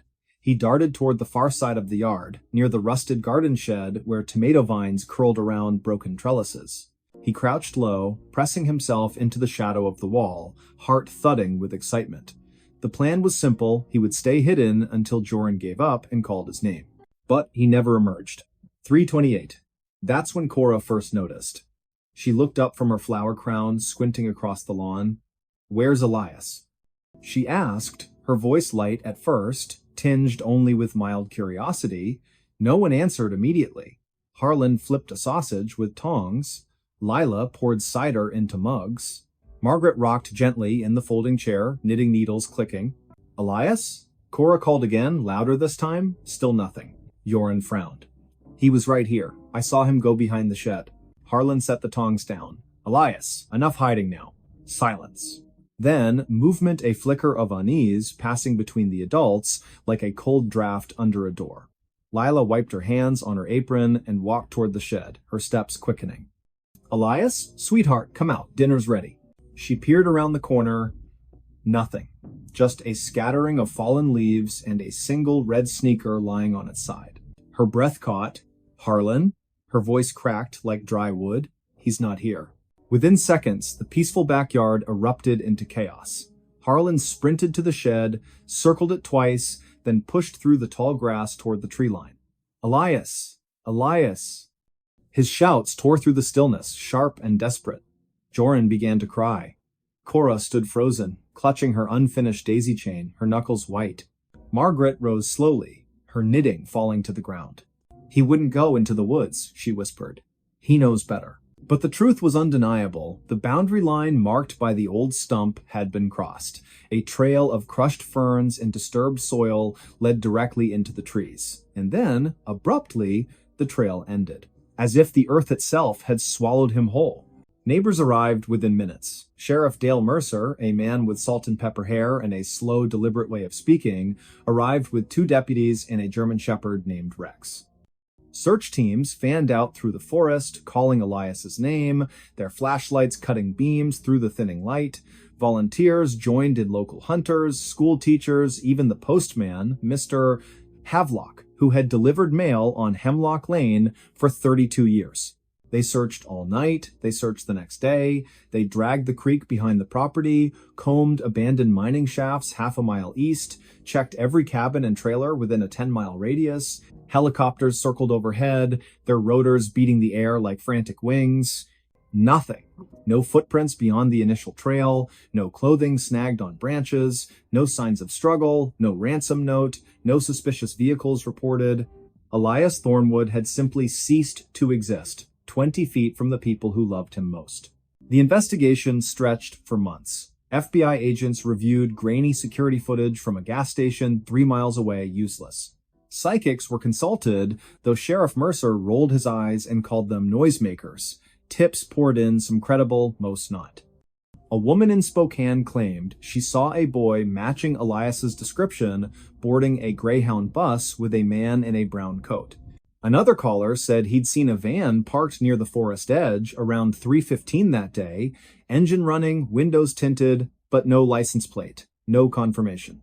And then, silence. Years passed. The missing posters yellowed and peeled from telephone poles, the search parties disbanded. The case file grew thick with dead ends and unanswered questions, eventually labeled inactive by the county office. Yet, the Thornwoods never stopped looking. Lila kept Elias's room exactly as it was, blue walls with glow-in-the-dark stars on the ceiling, a toy truck overturned on the rug, a book splayed open on the bed. Every birthday, she lit a candle. Every Christmas, she placed a present under the tree with his name on it. Harlan quit his job at the garage and spent weekends hiking deep into the bitterroots, carving markers into trees, whispering his son's name into the wind. Cora, once a carefree girl with wildflower crowns and scraped knees, grew into a woman haunted by memory. She studied forensic anthropology at the University of Montana, determined to understand how someone could vanish without a trace. She wrote letters to missing persons databases, compared Elias's case to others, especially those in national parks or remote areas. That's when she stumbled upon something unsettling. There were patterns. Boys, mostly between the ages of 8 and 12, disappeared near forests, often within sight of family, no evidence of abduction, no bodies ever recovered. Cases scattered across different states, Montana, Colorado, New Hampshire, West Virginia, but clustered strangely around protected wilderness areas, federal land, regions with limited surveillance. One researcher, David Paulides, had compiled dozens of these cases under a project he called Missing 411. When Cora read his work, her blood ran cold.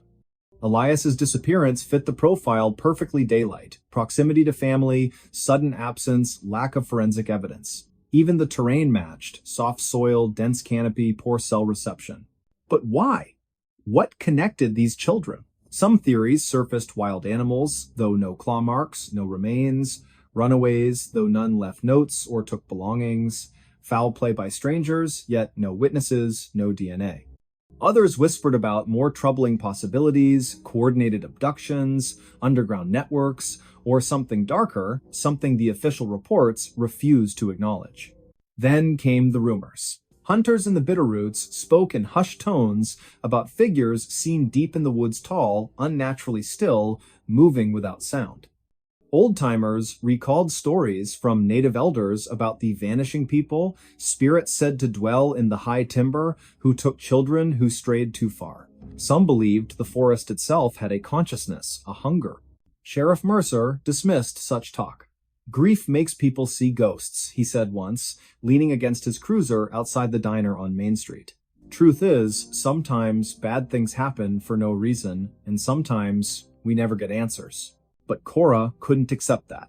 In the spring of 2016, 17 years after Elias vanished, she returned to Pine Hollow with a team of researchers and a drone equipped with thermal imaging. They scanned the forest floor, focusing on the area just beyond the stump. On the third day, the drone detected an anomaly, a shallow depression in the earth, roughly the size of a child, partially concealed by roots and moss. Soil samples revealed traces of human decomposition, but DNA testing yielded inconclusive results. Too degraded, too old. Still, it was something. That night, Cora sat on the porch of the old house, now weathered and quiet, rocking in her grandmother's chair. The stars blinked above, cold and distant. A breeze stirred the pines, whispering through the needles like voices just below hearing. And then, faintly, she heard it. A giggle, high-pitched, familiar. It came from the edge of the woods. She stood, heart hammering, eyes fixed on the darkness. "Elias?" she whispered. No answer, only the wind. But the next morning, nestled among the roots of the old oak, they found it a small wooden horse, hand-carved, one ear chipped. It had belonged to Elias. He'd carried it everywhere. It was gone the day he disappeared.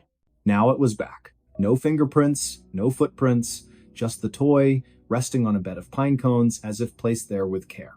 The local news picked up the story briefly. "Ghostly return," read one headline. "Mystery deepens in cold case," said another. But soon, attention faded. Life moved on. Except for Cora. She now lives in Pine Hollow year-round, working from a home office filled with maps, photographs, and binders labeled Project Echo, her personal archive dedicated to unresolved disappearances. She gives lectures at universities, appears on podcasts, urges families to speak up, to question, to remember. And every October 14th at precisely 3:28 in the afternoon, she walks to the edge of the woods, stands at the moss-covered stump, and calls her brother's name. Sometimes, she says, the wind answers. Other times, the silence is unbearable.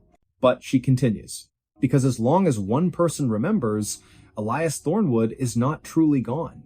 And perhaps, just perhaps, he is waiting for someone to finally listen, to finally look not just outward into the trees, but inward into the spaces between memory and myth, where truth sometimes hides in plain sight. Like a child behind a garden shed, smiling, counting down until someone finds him, or until the forest takes another. The preacher's doomsday calendar was wrong except for one date. In the quiet town of Harlan, nestled deep within the Appalachian foothills of eastern Kentucky, a man named Thaddeus Vale once stood atop a rusted grain silo on the edge of an abandoned farm, his arms outstretched beneath a bruised twilight sky. It was the autumn of 1998, and the air carried the scent of damp earth and burning leaves, crisp with the promise of change, or so he claimed. Clad in a long charcoal-colored coat that fluttered like crow's wings in the wind, Thaddeus held aloft a leather-bound journal, its pages filled with intricate diagrams, celestial alignments, and what he called the true calendar of divine reckoning. He wasn't a pastor in any official denomination, nor did he preach from a pulpit, but people came all the same, drawn by whispers, by fear, by a hunger for certainty in uncertain times. He spoke not in sermons, but in riddles wrapped in prophecy, warning that the world would end in stages, each date marked by fire, flood, or silence. The first, he said, would come on the 3rd day of April, 2001, a great falling from the sky, a judgment upon the proud towers of men. Then, on the 9th day of July, 2003, rivers would run black and the stars would blink out for 7 hours. By the winter solstice of 2005, he declared, every mirror in the world would crack at exactly 3:17 in the morning, Eastern Standard Time. His followers, numbering nearly 400 at their peak, sold homes, quit jobs, and gathered in communal shelters built from scrap wood and salvaged metal, waiting. But none of it happened. April passed without incident. July brought only heat and thunderstorms. On that winter morning in 2005, people woke to find their mirrors intact, their coffee still warm, the world stubbornly ordinary. Disillusionment spread like frost across a window pane. Families left, supplies dwindled, the shelters fell into disrepair, overtaken by kudzu and foxes. Thaddeus himself vanished shortly after, last seen boarding a Greyhound bus bound for Memphis, his journal tucked beneath his arm, his eyes hollow with something between regret and defiance. Before we begin, tell me, where are you listening from and what time is it there? Now, fast forward to the spring of 2023. A young archivist named Elwyn Price, originally from Asheville, North Carolina, though raised mostly in rural Ohio, was sorting through a donation box at the Ossuary Archive in Lexington, a little-known repository for forgotten religious texts and apocalyptic ephemera. Among crumbling pamphlets and hand-drawn star charts, she found it. Thaddeus Vale's journal, its spine cracked, its pages brittle as dried petals. At first, she paid it little mind, just another relic of millennial panic, another voice lost to time. But then, late one rainy Tuesday night, she flipped to the final page. There, in faded ink, was a single line written in a trembling hand. And when all else has failed, look to the 7th hour of the 13th day of October, 2023. That one I saw clearly. Elwyn paused. She checked the date on her phone. October 13th, 2023, exactly 1 week away. She told no one at first. Not her supervisor, Dr. Calix Renner, a stern man with wire-rimmed glasses who believed fervently in cataloging, not interpreting. Not even her roommate, a folk musician named Jory, who played a battered upright bass and claimed to speak in dreams with dead jazz trumpeters. But she couldn't let it go. There was something about the phrasing, the specificity, the weight of it. It didn't sound like the rambling of a madman. It sounded like a confession. So she began to dig. Thaddeus had based his calendar on a blend of numerology, obscure biblical exegesis, and astronomical cycles, particularly the precession of the equinoxes and the rare alignment of Jupiter and Saturn known as the Great Conjunction. Most of his calculations were flawed, built on misreadings of ancient texts and self-invented ciphers. But this final date, October 13th, 2023, coincided with nothing major in the astronomical record. No eclipse, no meteor shower, no planetary alignment of significance. And yet Elwyn noticed something strange. On that exact day, at precisely 7 o'clock in the evening Eastern Daylight Time, the moon would be at perigee, the closest point to Earth in its orbit, and positioned directly over the central United States. At that moment, the sun would have just set in Harlan, Kentucky. Coincidence? Perhaps. But then she found a second clue. Buried in an old police report from November of 2005, a year after Thaddeus disappeared, a deputy in Harlan County mentioned investigating a small fire at the remains of one of the doomsday shelters. Inside, scorched but legible, was a chalkboard with the same date, October 13th, 2023. Beneath it, someone had written, "It isn't destruction, it's remembrance." Elwyn's breath caught. She booked a train to Harlan. The journey took nearly 10 hours, winding through the Blue Ridge Mountains, past coal towns with sagging porches, and churches painted white with peeling trim. When she arrived, the air was thick with the smell of pine and distant rain. Autumn had already begun to paint the hills in amber and rust. She checked into a modest inn called the Hollow Pines Motel, room number 6, where the heater rattled and the curtains smelled faintly of mildew. That evening, she drove out to the old shelter site, guided by GPS and a hand-drawn map she'd copied from the journal. The structure was gone, only a concrete slab remained, half swallowed by ivy and wild blackberry vines. But as she stepped onto it, something shifted in the air. A stillness. A hush, as if the forest itself were holding its breath. She pulled out her phone, opened the voice recorder, and whispered, "It's October 12th. Tomorrow at 7 p.m., I'll be back." She returned at 6:45 the next evening. The sky was overcast, pale gray, streaked with violet at the edges. A cool wind moved through the trees, making the leaves shiver like hands in prayer. She sat on the edge of the slab, her jacket pulled tight, watching the minutes tick by on her watch. 6:52. 6:55. 6:58. At 6:59, the wind stopped. Not gradually, not fading. It ceased as if cut by a blade. Silence pressed down, thick and unnatural. No birds, no crickets. Even the distant hum of a highway seemed to vanish. Her pulse quickened. She glanced around, half expecting shadows to move on their own. Then, at exactly 7 p.m., a single tone echoed through the valley, low, resonant, like a bell struck deep underground. It lasted only 3 seconds, then faded, and just as quickly, the wind returned, rustling the branches, breaking the stillness. Elwyn stood frozen, her skin prickled. She reached into her bag and pulled out a portable spectrum analyzer she'd borrowed from a physics professor friend, something meant to detect electromagnetic anomalies. To her astonishment, it had recorded a brief spike in low-frequency waves at exactly 7 o'clock frequency, matching no known natural source, and lasting precisely 2.8 seconds. She stared at the screen, heart pounding. Was it man-made, a military test, a geological event, or was it impossibly something else? She spent the next 6 months chasing answers. She interviewed elderly locals who remembered Thaddeus Vale, some with reverence, others with scorn. One woman, Mavis Cray, who had been 16 when the shelters were built, recalled seeing Thaddeus standing alone at midnight on New Year's Eve, 2000, staring at the stars and weeping. He kept saying, "I got most of it wrong, but one day I saw it clear." Another man, a retired geologist named Silas Tovey, confirmed that the region sat atop a network of ancient quartz veins, minerals known to amplify electromagnetic signals under certain conditions. Could Thaddeus have known? Had he discovered something by accident, by vision, by madness that science had yet to explain? Elwyn published her findings in a small academic journal, careful not to claim proof, only possibility. She titled it Anomalous Temporal Events and the Psychology of Prophetic Failure. It garnered little attention except from one person. A letter arrived at the archive 6 weeks later, postmarked from Boise, Idaho. No return address.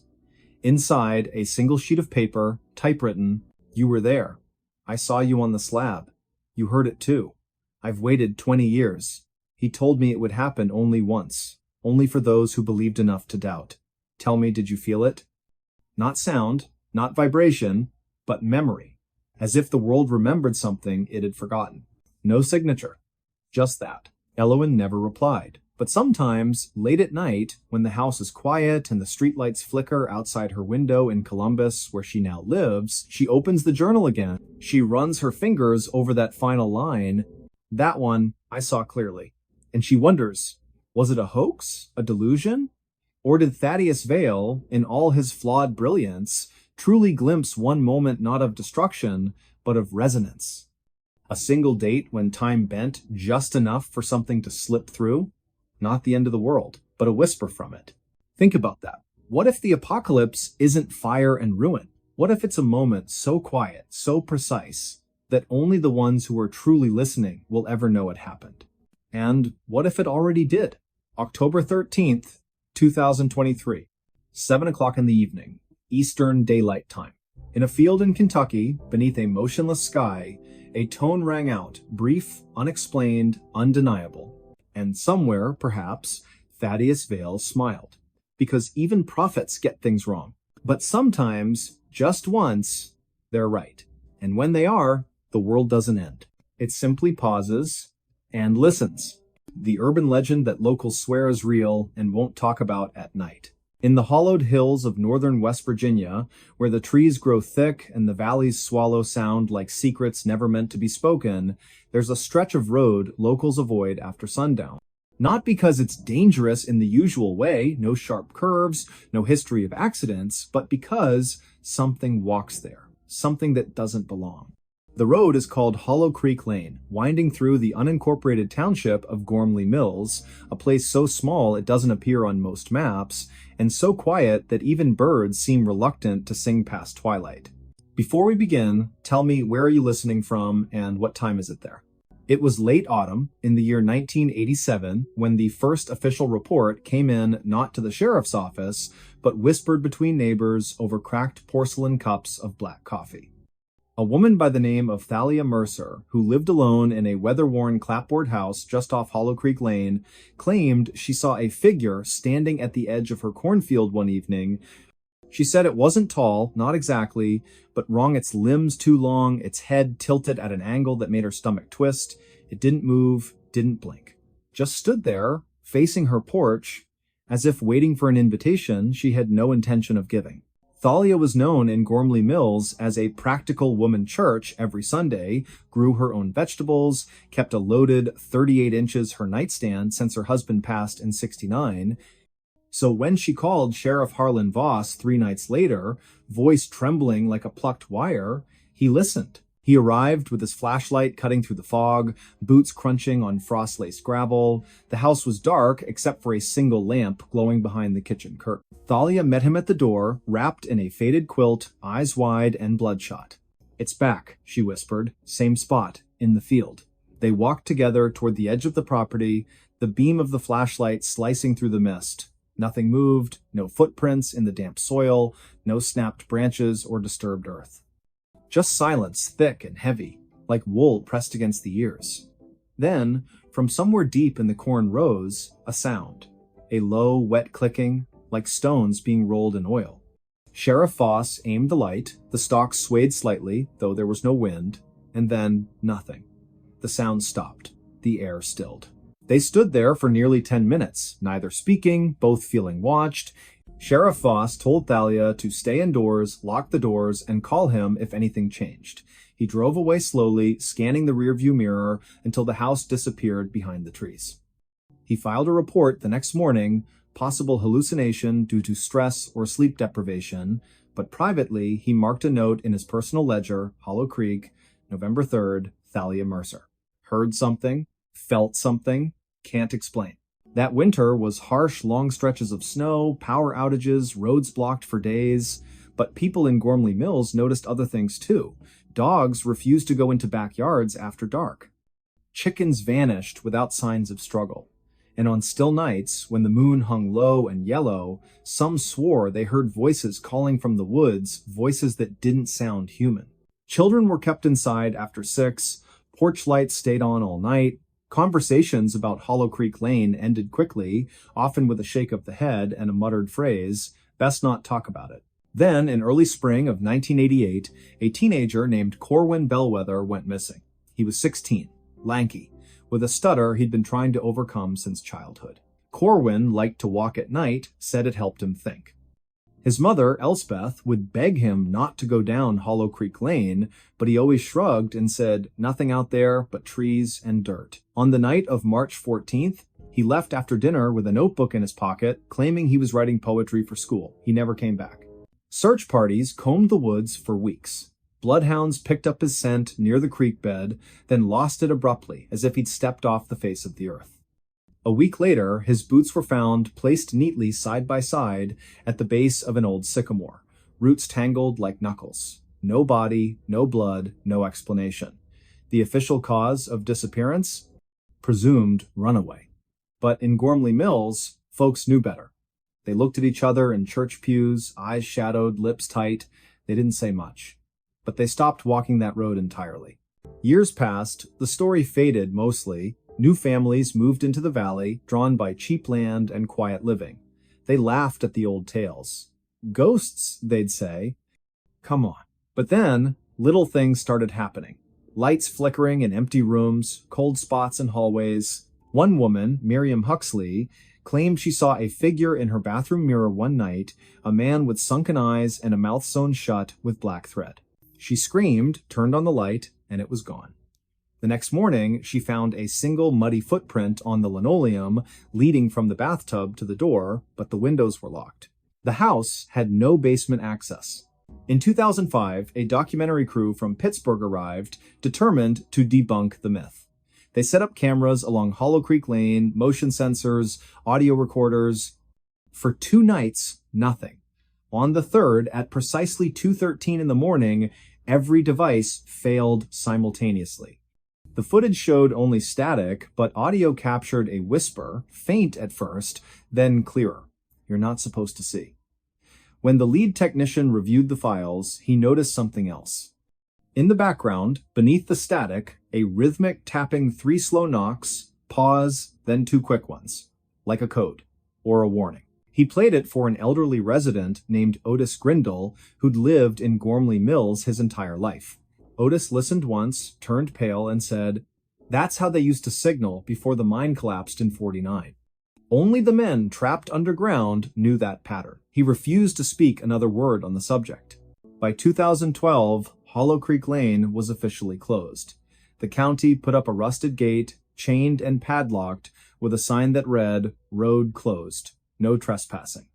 But kids still dared each other to go. Teens from nearby towns would drive up on weekends, flashlights in hand, laughing nervously as they approached the gate. Most turned back before reaching the tree line. But a few went further. One such group, in October of 2017, included a boy named Jory Linthwaite.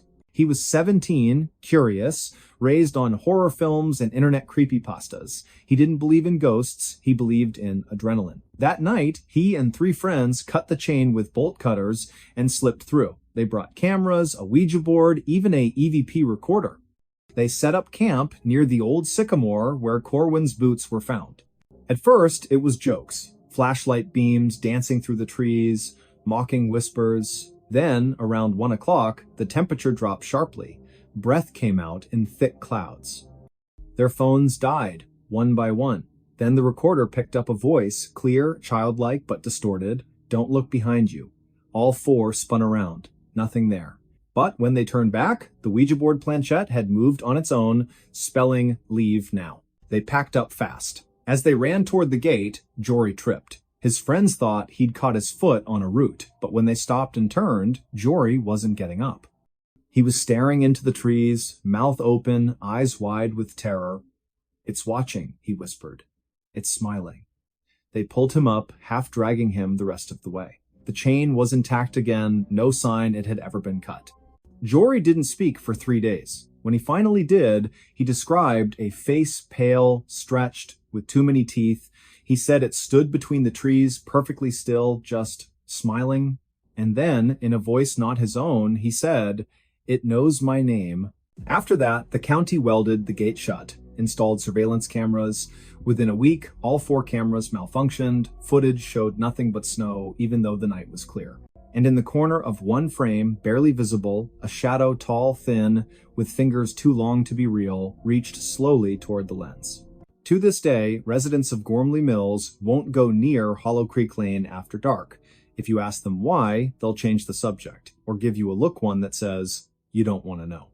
But if you visit in late autumn, when the leaves turn brittle and the wind carries the scent of damp earth and decay, stand at the edge of that road at dusk. Listen, really listen.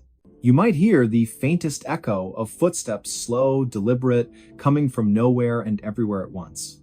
You might feel the air thicken, your breath shorten, your skin prickle as if unseen eyes have settled on you. And if you're foolish enough to step past the gate, to walk just a few yards down that cracked asphalt path, you may notice something worse. The silence isn't empty. It's waiting. And sometimes, on the coldest nights, when the moon hides behind clouds and the world holds its breath, you can hear it breathe back. They say it mimics voices, calls out names in familiar tones, your mother's lullaby, your best friend's laugh, just to lure you deeper. But those who've heard it warn, don't answer, don't turn. Don't even think about looking back. Because once it has your attention, it never lets go. There's a reason the elders in Gormley Mills whisper prayers before bedtime, why parents check their children's windows twice, why on certain nights the entire town seems to go dark at once, as if hiding. It's not superstition, it's survival. And if you find yourself near Hollow Creek Lane when the clock strikes midnight, remember this. The stories aren't legends. They're warnings. And the thing in the woods? It remembers every person who didn't listen. Even now, in the hush between heartbeats, in the space where shadows grow longer than they should, something stirs. Not far, not loud, but close enough to hear you breathe. So tell me again, where are you listening from? And more importantly, are you alone? Divers opened the hatch. The crew was gone. The clock's still ticking. The cold Atlantic wind howled across the surface of the water, slicing through the pre-dawn darkness like a blade. Waves rose and fell in uneven rhythm, their crests flecked with foam under a sky still clinging to stars. It was early morning, just past 4 o'clock, on the 7th day of March in the year 1987, the U.S. Coast Guard cutter Vigilant had been dispatched from Port Canaveral after an automated distress signal flickered to life from the coordinates of the Marristella, a private research vessel registered out of Norfolk, Virginia. No voice transmission followed, only the repeating pulse of a Mayday beacon, weak but persistent, like a heartbeat fading beneath ice. Before we begin, tell me, where are you listening from, and what time is it there? By the time the boarding team reached the hull of the Marristella, the sea had grown restless. Lieutenant Thaddeus Vale, a seasoned maritime investigator with the Coast Guard Search and Rescue Division, stood at the edge of the deck, gripping the rail as the swell lifted the cutter sideways. His breath came in short clouds, his eyes scanning the silent silhouette ahead. There were no lights aboard, no movement, just the creak of metal and the groan of stressed rivets echoing from within the darkened superstructure. "Something's wrong," muttered Petty Officer Lorne Kestrel, adjusting his helmet cam. He was younger, sharp-eyed, with a nervous energy that flared whenever silence stretched too long. No response to radio hails. No crew on deck. Not even a flare.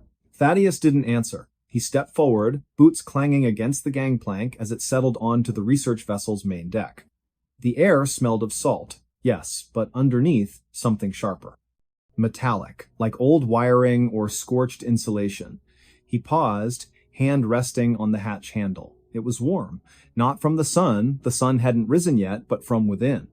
Heat radiated faintly through the steel, unnatural for a ship adrift in 38-degree Fahrenheit waters. He glanced back once. The rest of the team waited behind him, Kestrel, Ensign Maryanne V, and Medic Darren Cope. All wore full gear, thermal suits, respirators, sidearms. Protocol dictated caution when vessels went silent. But this wasn't just silent, this was absent. as if the world had exhaled and the Marristella had been forgotten in the breath. With a slow turn, Thaddeus pulled the hatch open. A rush of stale, overheated air poured out thick with the scent of ozone and something vaguely sweet, like burnt sugar. The corridor beyond was dimly lit by emergency strips along the floor, casting long shadows up the walls. Panels hung loose from the ceiling, wires dangling like roots torn from soil. And then, there it was. The sound. Faint, rhythmic, almost musical. Clocks. Dozens of them. Hundreds. Mounted on bulkheads, bolted to consoles, taped to lockers, analog dials spinning, second hands ticking in erratic unison. Some moved forward, others backward. A few stuttered, frozen between seconds. Digital displays blinked in red, dates flashing nonsensically. January 3rd, 2005. July 9th, 1999. November 1st, 1973. None matched the current date, none made sense. But the crew gone, no bodies, no signs of struggle, no blood, no personal effects scattered. Everything was in place. Coffee cups half filled, logbooks open mid-sentence, jackets hanging neatly on hooks. A thermos sat on the galley table, still warm. Beside it, a pair of gloves' fingers curled as if recently removed. And yet, no one. Ensign Voss knelt beside a wall panel, her gloved fingers brushing over a cluster of clocks wired together with copper thread. "These aren't standard issue," she said, voice tight. "They're not even from the same manufacturer. Some look homemade." Darren Cope moved toward the sleeping quarters, door ajar, bunks made, pillows flattened, as though someone had just risen. He checked the head, the mess hall, the engine room, all empty. "It's like they vanished," he whispered. "Just stepped out of their lives." Thaddeus walked deeper into the vessel, drawn toward the central lab. That's where the heat intensified. The door was sealed shut, reinforced with a manual latch on the outside. He hesitated. Then, with a grunt, he turned the wheel and pushed. Inside, the temperature climbed near 110 degrees. Rows of monitors lined the far wall, all dark except one, a single screen glowing with shifting waveforms, pulsing in time with the ticking from the hallway. In the center of the room stood a cylindrical chamber, roughly 6 feet tall, constructed of polished steel and glass. It hummed softly, a low frequency vibrating through the floor. Wires snaked from its base into a junction box labeled Temporal Feedback Array. Do not disconnect. Thaddeus approached slowly. On the console beside the chamber, a logbook lay open. The last entry read, March 6th, 1987, final test initiated at 2200 hours. Field stabilized at 0.87 terahertz. Temporal resonance achieved. Crew reporting mild disorientation. Clock drift noted in adjacent sectors. Proceeding to Phase 3 despite protocol concerns. Dr. Corwin Hale insists integrity holds. If this works, we may witness causality inversion. God help us if we don't return. Below it, scrawled in different ink, shaky and urgent, we weren't supposed to see it. We weren't supposed to remember. The clock doesn't move forward, it chooses. It chose to erase us. Don't open the chamber, don't listen to the ticks. They're not counting time, they're counting down to when you forget too. Thaddeus stared at the page. His throat tightened. Behind him, Kestrel entered, breathing hard. "Lieutenant, you need to see this." He led Thaddeus back to the bridge. The navigation system was offline, but the backup chronometer, factory sealed, never tampered with, was spinning wildly. Not just the second hand, the entire mechanism, hour, minute, second revolving in reverse. And then, abruptly, stopping. It read, 4:17 a.m., March 7th, 1987. Exactly the time they had arrived. "No," Thaddeus breathed. "That's impossible." Kestrel pointed to the radar scope. Empty. No other vessels within 50 nautical miles, no aircraft, nothing. Yet on the communications board, the tape recorder was running. They rewound it, pressed play. Static. Then a voice, calm, familiar. It was Thaddeus's own. "This is Lieutenant Thaddeus Vale. We've boarded the Marristella at approximately 4:17 a. M crew is missing, systems compromised. Recommend immediate quarantine and retrieval. Do not approach the central chamber. Repeat, do not open it." The recording ended. Silence fell like a weight. Maryanne Voss looked up, face pale. That was just recorded. We haven't reported anything yet. Thaddeus turned toward the lab. The humming had changed, grown louder, more insistent. The single monitor now displayed a new message, scrolling in crisp white text. Initiation sequence repeated. Observers registered. Temporal loop confirmed. And below it, previous attempt failed. This cycle must succeed. Darren backed away, shaking his head. We weren't the first ones here, were we? Thaddeus didn't answer. He remembered the thermos, the gloves, the warmth. Someone had been here moments before, or someone would be, and they'd left clues, warnings, for themselves. Because if time wasn't linear, if the past and future could bleed into the present, then perhaps they weren't rescuers. Perhaps they were echoes. Back in the lab, the chamber began to vibrate. A thin crack appeared in the glass. From within, a shadow shifted. Not human, not quite, but familiar. As if seen in a dream, or remembered from a photograph taken years ago. And then the clock stopped. Every single one. The silence was deafening. For 3 heartbeats, nothing moved. Then, simultaneously, they restarted. But this time, they all showed the same time.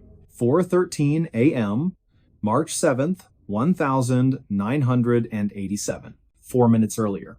Thaddeus felt it then, a pressure behind his eyes, a tingling in his fingertips. A memory surged, unbidden. Standing on this very deck, gripping the hatch, hearing Kestrel say, "Something's wrong," as if for the first time, only he hadn't remembered that before. Or had he? He turned to the others. Their faces were blank, confused, as if waking from sleep. What are we doing here?" Maryanne asked, blinking rapidly. "We just arrived," Kestrel said, stepping forward. No response to radio hails, no crew on deck, not even a flare. Thaddeus froze. He had heard this before. He had lived this before. And in that moment, he understood. They weren't breaking into the loop. They were trapped inside it. The Marristella wasn't abandoned. It was waiting for them to make the same mistake again. And somewhere, deep in the bowels of the ship, the chamber pulsed once, like a heart remembering how to beat. Months later, the official report listed the Marristella as lost at sea, presumed sunk during a sudden storm front. All hands missing, presumed dead, the case was closed, files archived, survivors, none. Evidence, scant.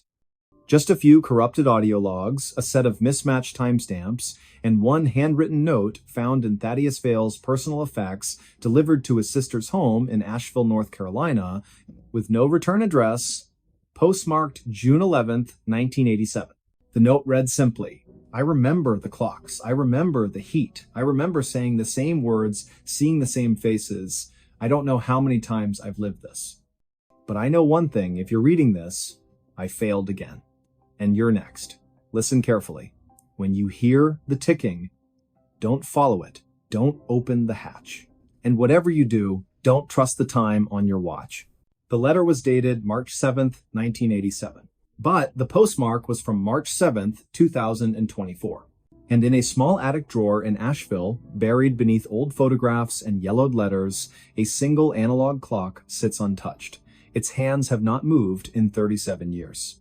Yet every night, at exactly 4:17 a.m., it ticks once, as if reminding someone, as if calling them back.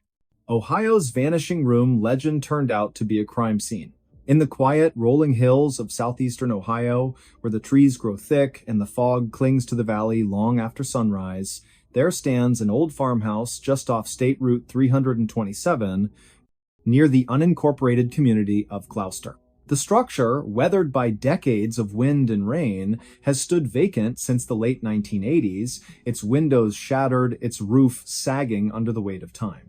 Locals have long avoided it, not out of mere disrepair, but because of a story whispered in hushed tones at county fairs and over coffee at roadside diners. They call it the Vanishing Room, a place said to swallow people whole, never to be seen again. For years, it was dismissed as folklore, a ghost tale spun to scare children from wandering too far into the woods. But in the autumn of 2017, when a young man named Thaddeus Mallory disappeared without a trace, the legend took a chilling turn, because what investigators found behind those crumbling walls wasn't a myth, it was a crime scene. Before we begin, tell me, where are you listening from and what time is it there? It was on a crisp morning in early October, the kind where the air smells faintly of damp leaves and wood smoke curls from distant chimneys, that Sheriff Elias Crane received the call. A missing person report had been filed by the elderly aunt of Thaddeus Mallory, a 23-year-old aspiring photographer from Athens, Ohio. Thaddeus had told her he was going to explore some abandoned properties for a photo series titled Forgotten Corners. His last known message, sent via text at 6:47 in the evening on October 3rd, read, "Found something strange at the Gloucester house. The back room doesn't match the floor plan. Walls feel wrong." Then, silence. Sheriff Crane, a man with 31 years on the force and a face lined by both sun and sorrow, knew the Gloucester house by reputation only.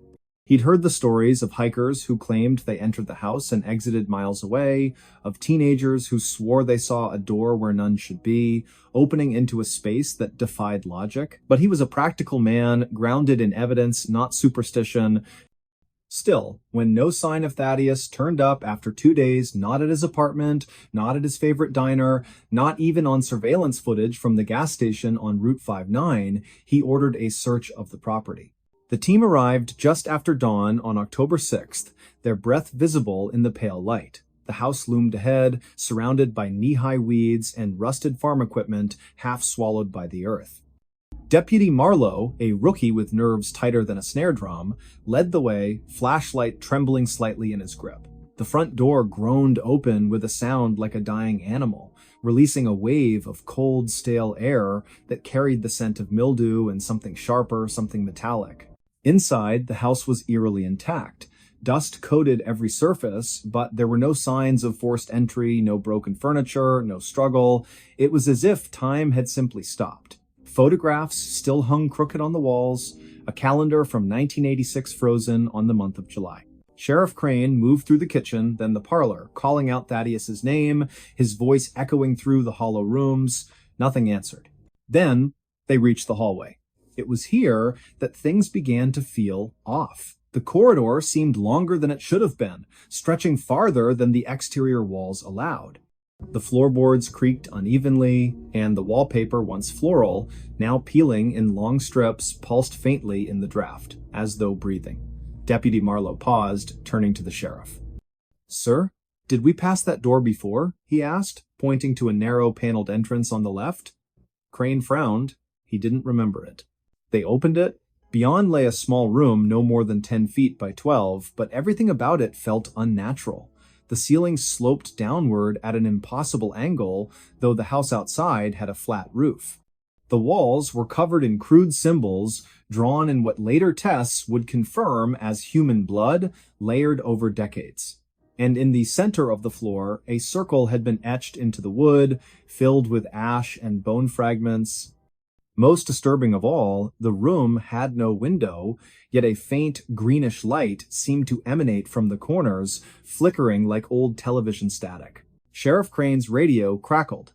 "We've got movement on thermal," came the voice of Officer Lyle, stationed outside. "2 figures, inside the house. One near the back hall. The other, sir. The second heat signature is coming from inside the west wall." Crane turned slowly, flashlight beam cutting through the dust. There was no west wall in this room, it faced north. His pulse quickened. He stepped toward the northern wall, pressing his palm against the plaster. It gave slightly, like soft clay. He pushed harder, and his hand sank through. He yanked it back with a gasp. The hole sealed itself instantly, leaving no mark. "This isn't possible," Marlowe whispered, backing away. "This isn't real." But it was real. And worse, it was occupied. Later analysis would reveal traces of DMT and other hallucinogenic compounds in the air, suggesting someone had been burning psychoactive substances to induce altered states.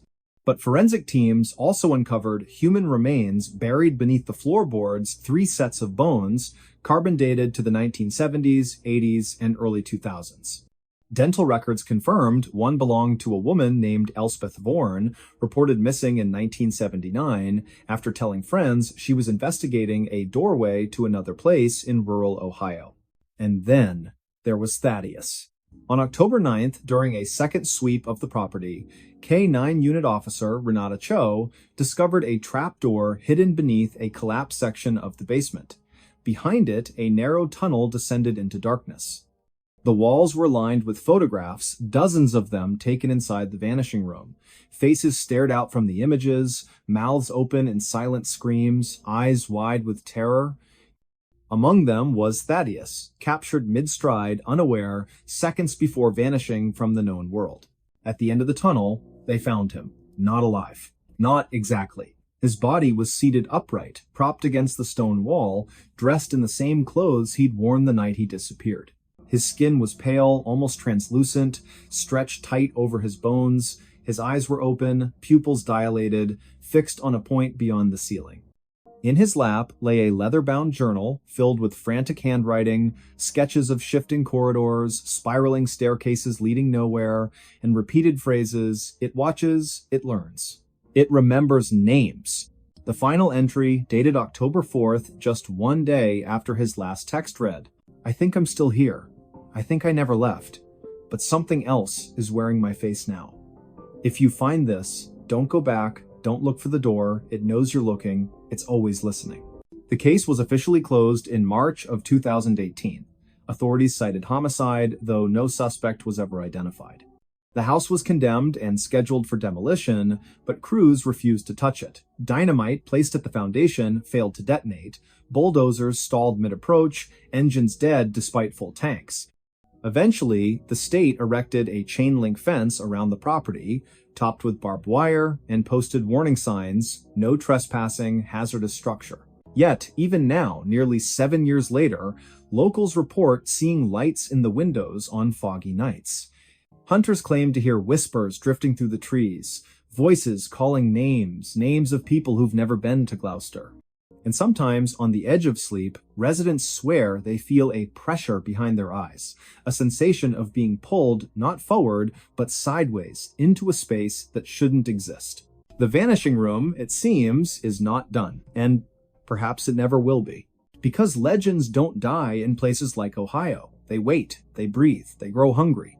And they remember. Thaddeus Mallory was not the first. He certainly won't be the last. So the next time you drive down a lonely road, past a house that looks just a little too still, a little too quiet, ask yourself, does the layout make sense? Do the doors line up? And when you pass by, do you feel, just for a second, as though the air has thickened and something on the other side of the wall has noticed you? Be careful. Some rooms don't let go. Some doors only open one way. And some houses, like the one near Gloucester, standing sentinel in the mist, don't just hold secrets, they feed on them. The investigation remained open for months, though leads dried up faster than puddles in summer heat. Psychologists analyzed Thaddeus's journal, concluding he likely suffered a psychotic break induced by toxins or isolation. Skeptics pointed to mold, carbon monoxide, or underground gas leaks as explanations for the hallucinations, but none could explain the photos. None could explain how his body appeared untouched by decay, preserved in a state that defied medical understanding. And no scientist could replicate the phenomenon of the shifting walls, the impossible geometry, the way the room seemed to exist outside normal dimensions. Dr. Corvin Hexton, a parapsychologist from Case Western Reserve University, visited the site in May of 2018. He brought with him electromagnetic field detectors, infrared cameras, and a team of graduate students. They spent 3 days collecting data. On the evening of the third day, Hexton entered the vanishing room alone, determined to meditate and record any anomalies. He never came out. Search parties combed the area for weeks. His equipment was found scattered near the basement entrance, cameras smashed, notebooks burned, audio recorders filled with static, and, at one point, a whisper in Hexton's voice, "It showed me the others." They're still walking. They don't know they're dead. After that, the state declared the property off-limits indefinitely. The fence was reinforced, motion sensors installed, helicopter flyovers increased. But still, the stories persist. In 2022, a drone operated by a storm chaser caught footage of the house during a thunderstorm. In one frame, clear, undeniable, the back door opens. A figure steps out. Tall, thin, wearing a coat that flaps in a wind no one else feels. The face is blurred, distorted, as if reality itself refuses to focus on it, and in its hand it holds a camera. Thaddeus's camera. The video went viral, then vanished from the internet within hours, pulled by unknown authorities. The storm chaser claimed he received a visit from men in dark suits who said nothing, only handed him a sealed envelope and left. Inside was a single photograph, his own face, taken from inside his bedroom sometime during the night. No one believes him, but those who've studied the vanishing room know the truth. It doesn't just take people, it replaces them, and the ones who come back aren't really back at all. They're echoes with instructions. Now consider this. When you walk through your home, do you count the doors? Do you notice if the hallway feels longer today than it did yesterday? Have you ever stood in a room and thought, just for a moment, that the walls leaned in slightly, as if listening? Because somewhere, deep in the heart of Ohio, a room waits. A room with no right to exist. A room that remembers every footstep, every breath, every name spoken within its walls. And if you listen closely, on the very edge of silence, you might hear it. Not a creak, not the wind, but a whisper, calling yours.